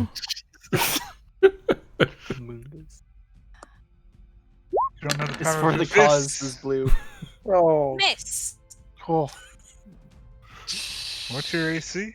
Jesus, lady. 16, but +2 with the braces. 18. Wow. Oh, yeah. Wow. As you try and Shit, push her wow. out of the way, she kind of dodges around you, almost as if she's a blur. Yeah, I just yell out, "Run!" Uh-huh. Yep. You almost put your hands on her, but it's almost like a. I'm gonna give him A this look figment. and say, "Kids!" Okay, that's the end of your turn, Kelma. Yeah. Okay. This demon is going to come down to Osgood, pissed off that he's shot at him. Not like 16 this. to hit. Not like this. Yeah, it hits. Okay, so that is a plus Fuck. 4. Oh, Oh. do I have... Okay, when a creature you can see within 30 feet of you makes an attack roll, you can use your reaction to roll 1 Hemocraft die and subtract the number rolled from the creature's attack roll. I'm going to roll a d4. Do it. It no longer hits. Absolutely. So, And that's a 13 to hit. My AC is 15. as it swipes out at you, you just kind of like, Holy shit. dodge it just barely. That's the end of its turn. The big guy, big ol' guy-o, is going to look at you all, and you can almost see a smile form on his face, Kelma. And he vanishes from the upper floor Oh, fuck. as he phases down through the floorboards.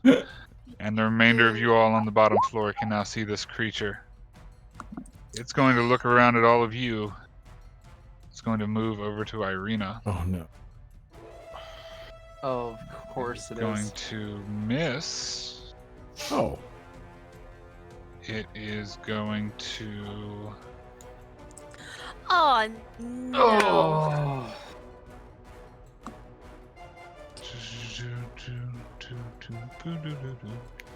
13 charisma save. She rolls a natural 20 on her Nice. charisma Fuck save. yes. Yes. As she kind Oh. of pulls out a symbol to the Morning Lord and just holds it up in place, and the demon does not attempt to enter her body. That Holy is the end shit. of its turn. I'm assuming Holy shit. Irina's charisma is pretty Bro. high too. Anyway. I Yeah. mean, it's only a +1. Really? It's not that Really? Oh, I thought it'd be higher. That's small, high. Her saving throw is not that high. Her charisma's high. Oh, So okay. her saving throw is shit. But no, she rolled a natural 20, so it's a 21 to save, so that does not affect Gaynor. It is your turn. Holy shit. okay. So this thing's down here now. Yes. Let's see. Is it okay to be panicking? With my action, I am going to cast Guiding Bolt Bolt. against it. Holy crap. What are we doing? Mm. Oh. Wow. Did twice. Oh, wow. That Wait. missed. 8. Yeah, that's gonna miss. Why did I do it twice? Oh, I don't wait know. a second. Is this the one that you No. hit that thing with Oh. advantage? Nope. Yeah. Oh, Can no. I I hit the one beside me with advantage. Oh, but no, he's fighting at the No, big one. this is the one, but his turn already passed. Yeah. Mhm. Oh, gotcha. So I'm gonna use one of my luck points. Yep, you can reroll it. I'm gonna Sure. reroll that. Sick. Yeah, I'm gonna say that 7 doesn't count because it double clicked for you. So roll again. Yeah. Guiding Bolt. Oh, I have to get one of my pack points back. Could you? Normal roll. Hey. Gonna 9? miss. That's Wait. a miss. Oh, Nine is a that's a miss. 9. Gotcha. TPK isn't death, it's Ah, reincarnation. fuck Thanks it. for that. I'm gonna use my last luck, and I'm gonna cast it again because I want this thing to frickin' hit. Okay. Roll it again. I Oh, can't believe no. you rolled an 8, a 7, and a 9. It's dumb. It's brutal. 20. That's a natural 20. Eat it. That's an unnatural 20, but that Oh, hits. unnatural. So 15 points of radiant damage because we're going off the first damage roll, multiplied by 2 because it's weak. Gaynor, as you reach your hand out and you shoot this guiding bolt towards this shadow creature, you make contact and you see the creature kind of scream out in pain, and you hear a voice just kind of usher out to all of you in this lower chamber that can hear.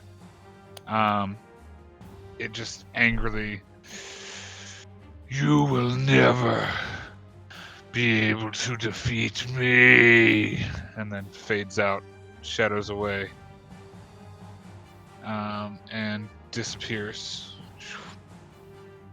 Okay.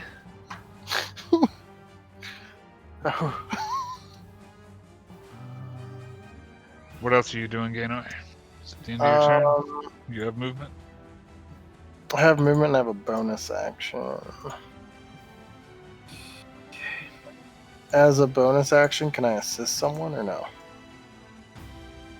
I'd say you could take the help action as a bonus action if you Okay. forego your movement, Oh, oops. If I forego my movement? because Like an bonus action is like a separate thing. So I'd say like you could move into position if you're trying to like help Trovik get up. I assume. Yeah. Yeah, like, so you get to hearing about there like, and then like Trovik. brace for him type thing. Good luck. Yeah, that's what I'm gonna Good do. luck. Good luck. Okay, I'll give you that one because it's comedic gold. Irina's just gonna run down this way. I think that's all she's gonna do. Yep, that's all she's gonna do. She's going to. Is she going to? She is. Yeah, no, she's gonna stay where she is. That's cool. Okay, that's her. Osgood, what are you doing? If you have demons around you that have not dissipated. I think I'm gonna look at the demons and I'm gonna look back at the party and be like, "Are you all good?" Seconds of speech, because that's the thing that you can do in a turn. Mhm.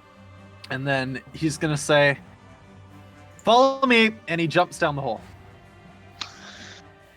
You jump down the hole. You are now in the way. Oh, did I just land on somebody? Not yet. Okay. You're close. I you just moving, land on or you Trovik's just- back. No, you just fall through the hole. Okay. Okay. I So that's. move I'll say that's 5 5 feet of feet. movement to jump down. 5, 10. Push 15, by then. Yep. 15, and I'm gonna basically stand directly beside Irina. I'm gonna be like, "Keep behind me, weapons up," That's the end of your turn. and I'm gonna ready an action for if I see a shadow come through, because I get the feeling that's what these things are, and cast another guiding bolt. So you're holding guiding bolt as an action. Yep. And the way held action works is if nothing comes through, you burn the spell slot anyway. Yep. Just a heads up. Yep. Okay. Yep. Actually, I'm fine with that. Trovik, you're up.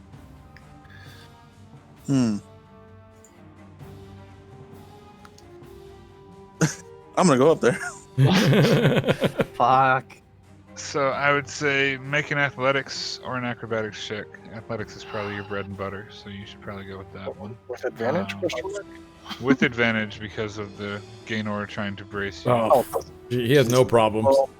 Well, Just steps up there. You kind of get the alley-oop up I just reach Gaynor. my hand and pull myself up. with the alley-oop lifting you from Gaynor, and you are now up on the top floor. As you get to the top floor, Alley from Gaynor? Gaynor is like lifting up the Minotaur. he's like giving him a hoof up. Okay? He's giving You are now up in the hatch itself. Okay, so I You're can up now top. see these two shadows. Yes, two shadowy boys. Kalma chilling. Kalma hurt but chilling, and Bramwin. Yeah. Bramwin looks blurry. God. So, where is Bran? What? I don't see her at all. You are on the next map up. You now see her. Am I on top of her? Oh, Kalma and Branwin are in the same spot for me. Oh, really? Oh. That's weird. Oh. Yeah, it's roll That's 20 weird. stuff. No, they're not. But okay. Okay, all right. So you're yeah, I'm beside one gonna shadow. do the rage thing. Okay, do the rage. That's what I was gonna do. Because you said it. It is done. he You are holds the rage. he holds his rage. You are the rage. Okay. He's You the have your Hulk. action, sir. And now a very mad Trovik is looking around at shadows on the wall. He's Time turned to bright swing. green. Time to swing. Needs to be a t-shirt. Oh shit. Rolls a swing. Oof. That is gonna miss. God's and sweet. Sorry. No, I did a lot of climbing, so yeah, Sure. it happened. I'm gonna use action surge. Okay. Action surge. Whoa. That's more like That hits for slushy damage. And Radiant Divine Fury, that's multiplied, so that's 14 plus 7 plus 2 is a lot. As you kind of like rage and bring your axe up through this shadow of a creature, your blade itself glows with a bit of Divine Fury, and you see the shadow itself just dissipate. Boop. Yeah, I think that's 28 points of damage. It's a lot of damage. It's a lot. Thank God for vulnerabilities. 21 points of damage and 23 points of damage in total, but yes. As you slice through the shadow and it almost vanishes and fades in front of you. That is the end of your turn, my friend. You still have movement. You can technically move if you wish. oh yeah. Because Hello. you used half your movement to get up there. Yep, you moved there. You just hear Kamal going, "Oh, thank God." Okay, and that is the end of your turn. Yes. Do I have any healing that I can do that's not my first level spell slot? No. Okay. Rip. Probably not. Okay, so Sorry, let me boys. roll something real quick here. Kelma, even or odd? Odd. Okay. I need you to make a charisma saving throw. Charisma, Kelma. Oh, no. Either of you two. Like, Oh, all right. Rip me. Here you go. Uh-huh. 6. Oh. That is a fail. Well, we got an enemy on our hands. it should be It's fun. time, boys.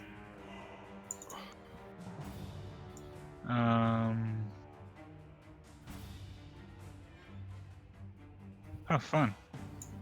Oh, don't I Okay. have Dispel Evil and Good? I don't. Oh, I have Uh, Detect Evil and Good. So,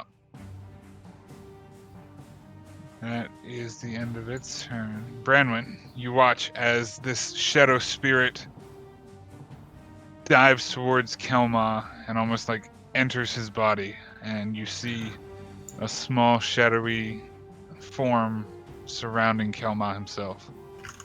As Kelma is no longer in control of his own body. You're not aware if he's not in control or not, but you see the shadow dive into his body. Can I roll a check to see if I know what the hell's going on? Because, Sure, make an Arcana check. oh, that's gonna go well. Wow. Oh, hey. This is You the know- first time you rolled high. Rolled second. You know that this spirit has possessed him. Cool. I mean, like, do I know how to get rid of the possession? I would say you know that you probably need to knock Kelma out. Wonderful. Force him out via a spell of some sort. Step 5 there. Okay. I'm gonna say, sorry about this. With advantage. Boo. And I Um, have to make attack. Yeah, that definitely hits. That's 17 points of piercing damage. So that's Um, my action. Okay. So Kelma, you take 17 points of piercing damage. Okay. My hasted action. Okay, Oh, 5 no. points of piercing damage, Kelma. How much? 5. 5. Okay. Are you still up? I'm still up. Barely, but I'm still up. Okay, and my bonus action. Does a 16 hit Kelma? Barely hits. Okay, so that's 5 points of piercing damage. Are you down? Yes, I am down. Good. Unfortunately, And for you guys. Oh no. no, but Just I'm gonna starts going with shout. multiple flurries of blows. We No, need healing no, up here. no, because this is something that even Oh, MCC shit. knows what's about to happen. Roll your uncontrollable energy there. Yep, there you go. Oh, You just no. hear a scream from Kelma. Time out. Did his body hit points drop to 0? Yes. So is that so? The ghost is now out, and it would also The get hit ghost by is the out. control energy. Yes. Yep. There's a Constitution saving throw from Branwyn and from Rovic. Is Trovic. it? No, it's Con not. save. It's bad. This is bad. What is the damage on that? 8 necrotic. Yeah, it's just 8 necrotic. Okay. A plus 5. It's not that bad. I know you were. All three of you My roll. failed the Wow. saving throw, and you all Bro. take 8 necrotic damage, including the creature, Oh wait, who takes 4. is it 8? 8. Yeah. Yeah, you Oh. guys got lucky. I rolled That's not real a lot. low. I rolled real low with an 8. What's the damage dice on that like? 3d8. Whoa. Okay. That could have been a lot worse. A lot worse. As Kelma's body drops to the ground, the demon gets ejected from it, and this necrotic energy, this green energy, spews from Kelma's body and blasts everybody in the range. You all take that damage. It is now, we're in the game rotation. Boom. Gaynor, My turn. I think. Yes. I will use my action to, I guess, try to get up there. Make an acrobatics check. Of course. I'm sorry, we might run a little bit over today, guys, but Yep. finish this and we'll wrap it. Is what it is. 15. It's enough. As you bound Okay. your way up through the hatch. Boop. Gaynor up through the hatch. There you are. Is that my movement or my action? I would say that'd be your movement. Okay. And the Current monster, entire movement decline. monster's still up there? Yeah. Yes, it is now in the middle of Branwyn, Trovic, and it's over an unconscious Kelma. And so I cast Sacred Flame. That is a DC 13 dex save. Let's make a saving throw. It's a 20 to save. Jesus. Does it take any damage, or is it just a null?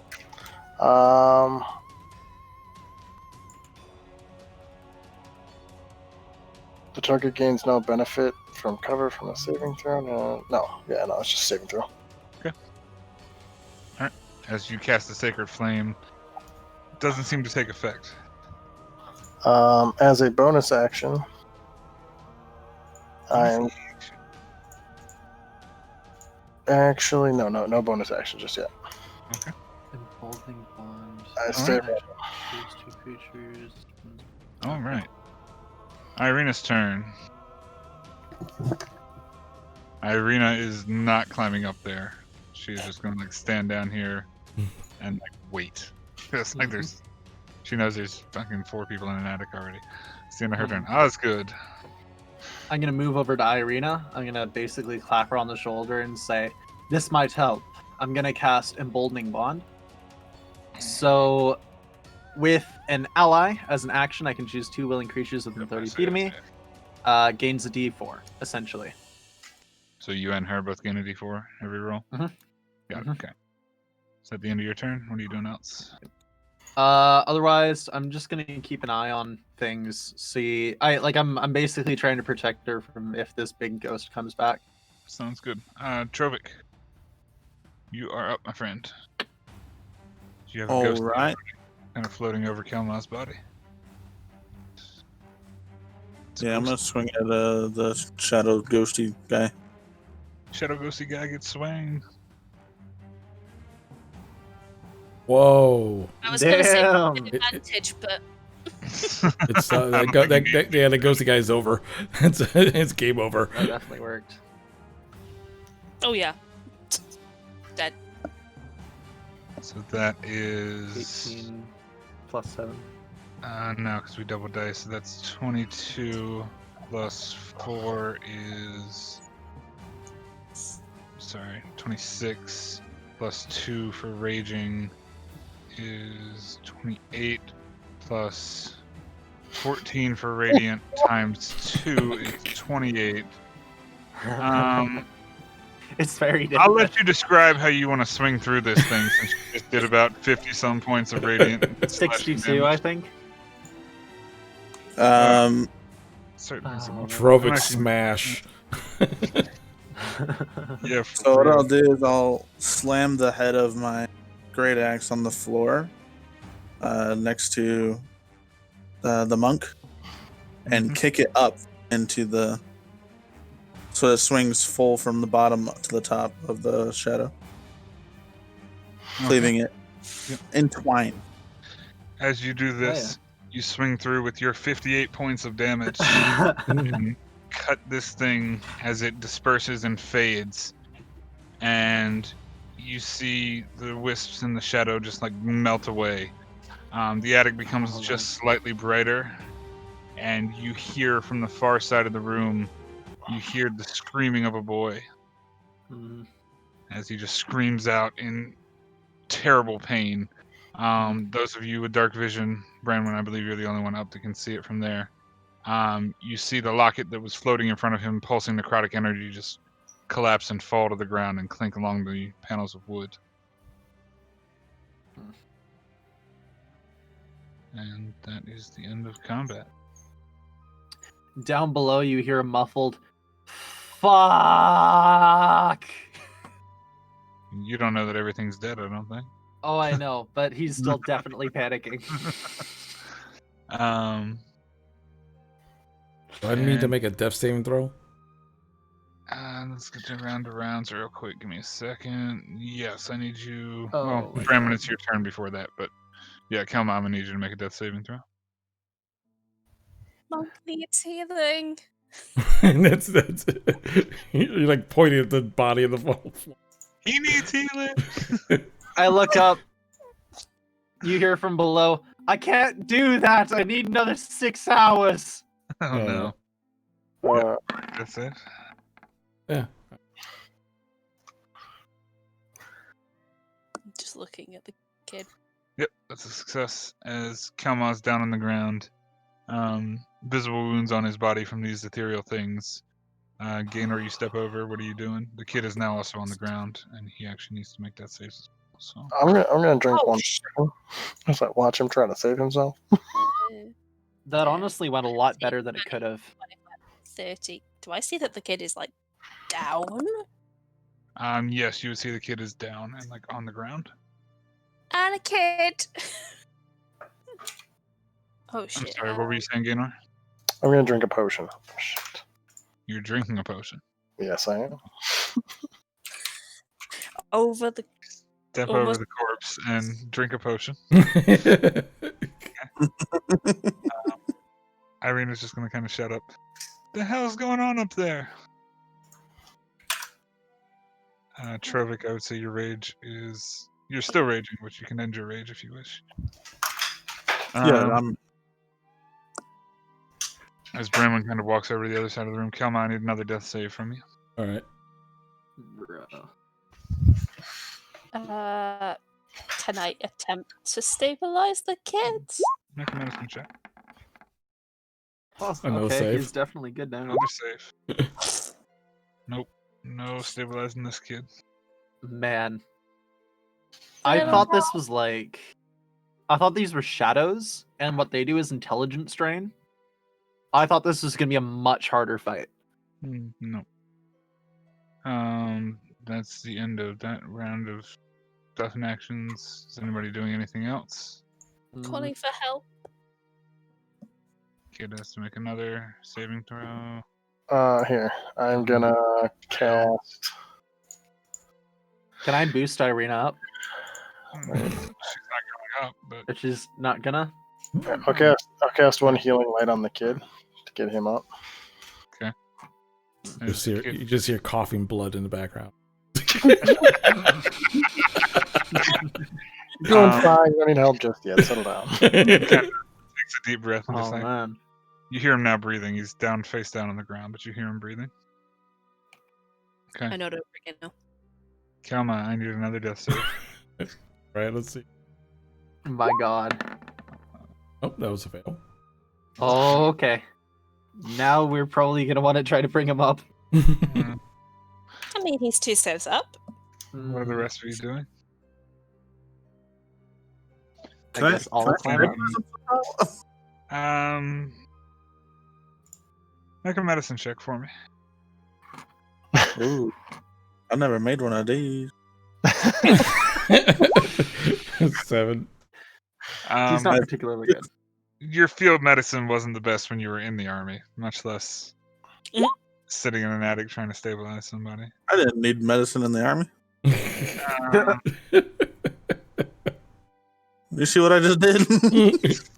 I do see what you just did. I'm just kidding. Osgood, as you kind of clamber up the hatch, Yep. get All up right. just barely. Right. Kelma, I need another saving throw. Come on, buddy. All right, let's see what happens. 15. So I'm surviving ish. As you stabilize, I stabilized. It's okay. I thought I took one away from my thing. Kelma is breathing. He's knocked on the ground unconscious, but he's breathing, and With no help from Trovic. he seems to be less than slightly off of death's door. Blue just brought up, what if he had gotten a natural 1? I know. Yeah, I know. That would have been bad. Would have been hilarious. He just dies. And as the breath comes back to Kelma,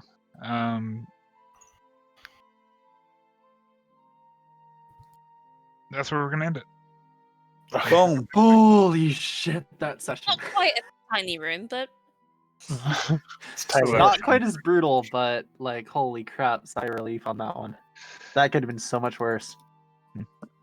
Yeah. If we hadn't had Radiant, right? Yeah. What was that? Oh man.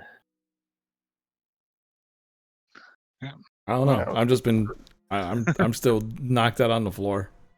Still knocked out on the floor, and that's where we're gonna end the session today. Thank you all, everybody, for coming out, hanging out with us, being a part of this wonderful death-ridden journey. Most definitely. Hey, so again, thanks guys, everyone. Again, if you ever miss any of these live streams, make sure you follow on the One Shot Tavern. I just put the link in the description. Follow that. If you ever miss a Sunday stream, it will be uploaded to the One Shot Tavern every Wednesday, so you'll be able to catch up and watch it in the whole 9 yards. I appreciate everyone coming on out, supporting the D&D streams. Make sure you tell people about the streams and invite them to come by. Your support is greatly appreciated. We're trying to grow something here, and hopefully you guys are enjoying what we're doing, even if it's haphazard and nonsensical sometimes. With panicking streams. We hope y'all are having as much fun as we have. Most definitely. So, anyone need to plug anything or anything before we head on out? Follow me on Twitter, CJ Hayden. Yeah. I know. Now I feel bad. I know. Chi has a thing that he's very proud of that he's been bragging about all day. I am running Osmond Ward, my tabletop RPG, on CamCon, which will be taking place in mid to late October. Players from all over the world actually can join in the campaign. So if you want to take part in a session of Wild West themed adventure against an undead horde riding through towns in the dead of night, join me, and I'll keep you guys up to date on the Twitter account. Sounds good. And also feel free to join my Discord as well. I'll put the link, so the YouTube and Discord if you want to do either or. It is new, revamped, and good to go. It looks amazing. I'll join that. But I think that's it from us. All right, sounds good. Well, everyone, you guys have a great night. I'll be back tomorrow around 8 p.m. with a regular streaming day, some Daggerfall Unity. Thanks, everyone, for coming on out. And until next time, until we enter the Cursed Stride again, you guys take care. Bye-bye.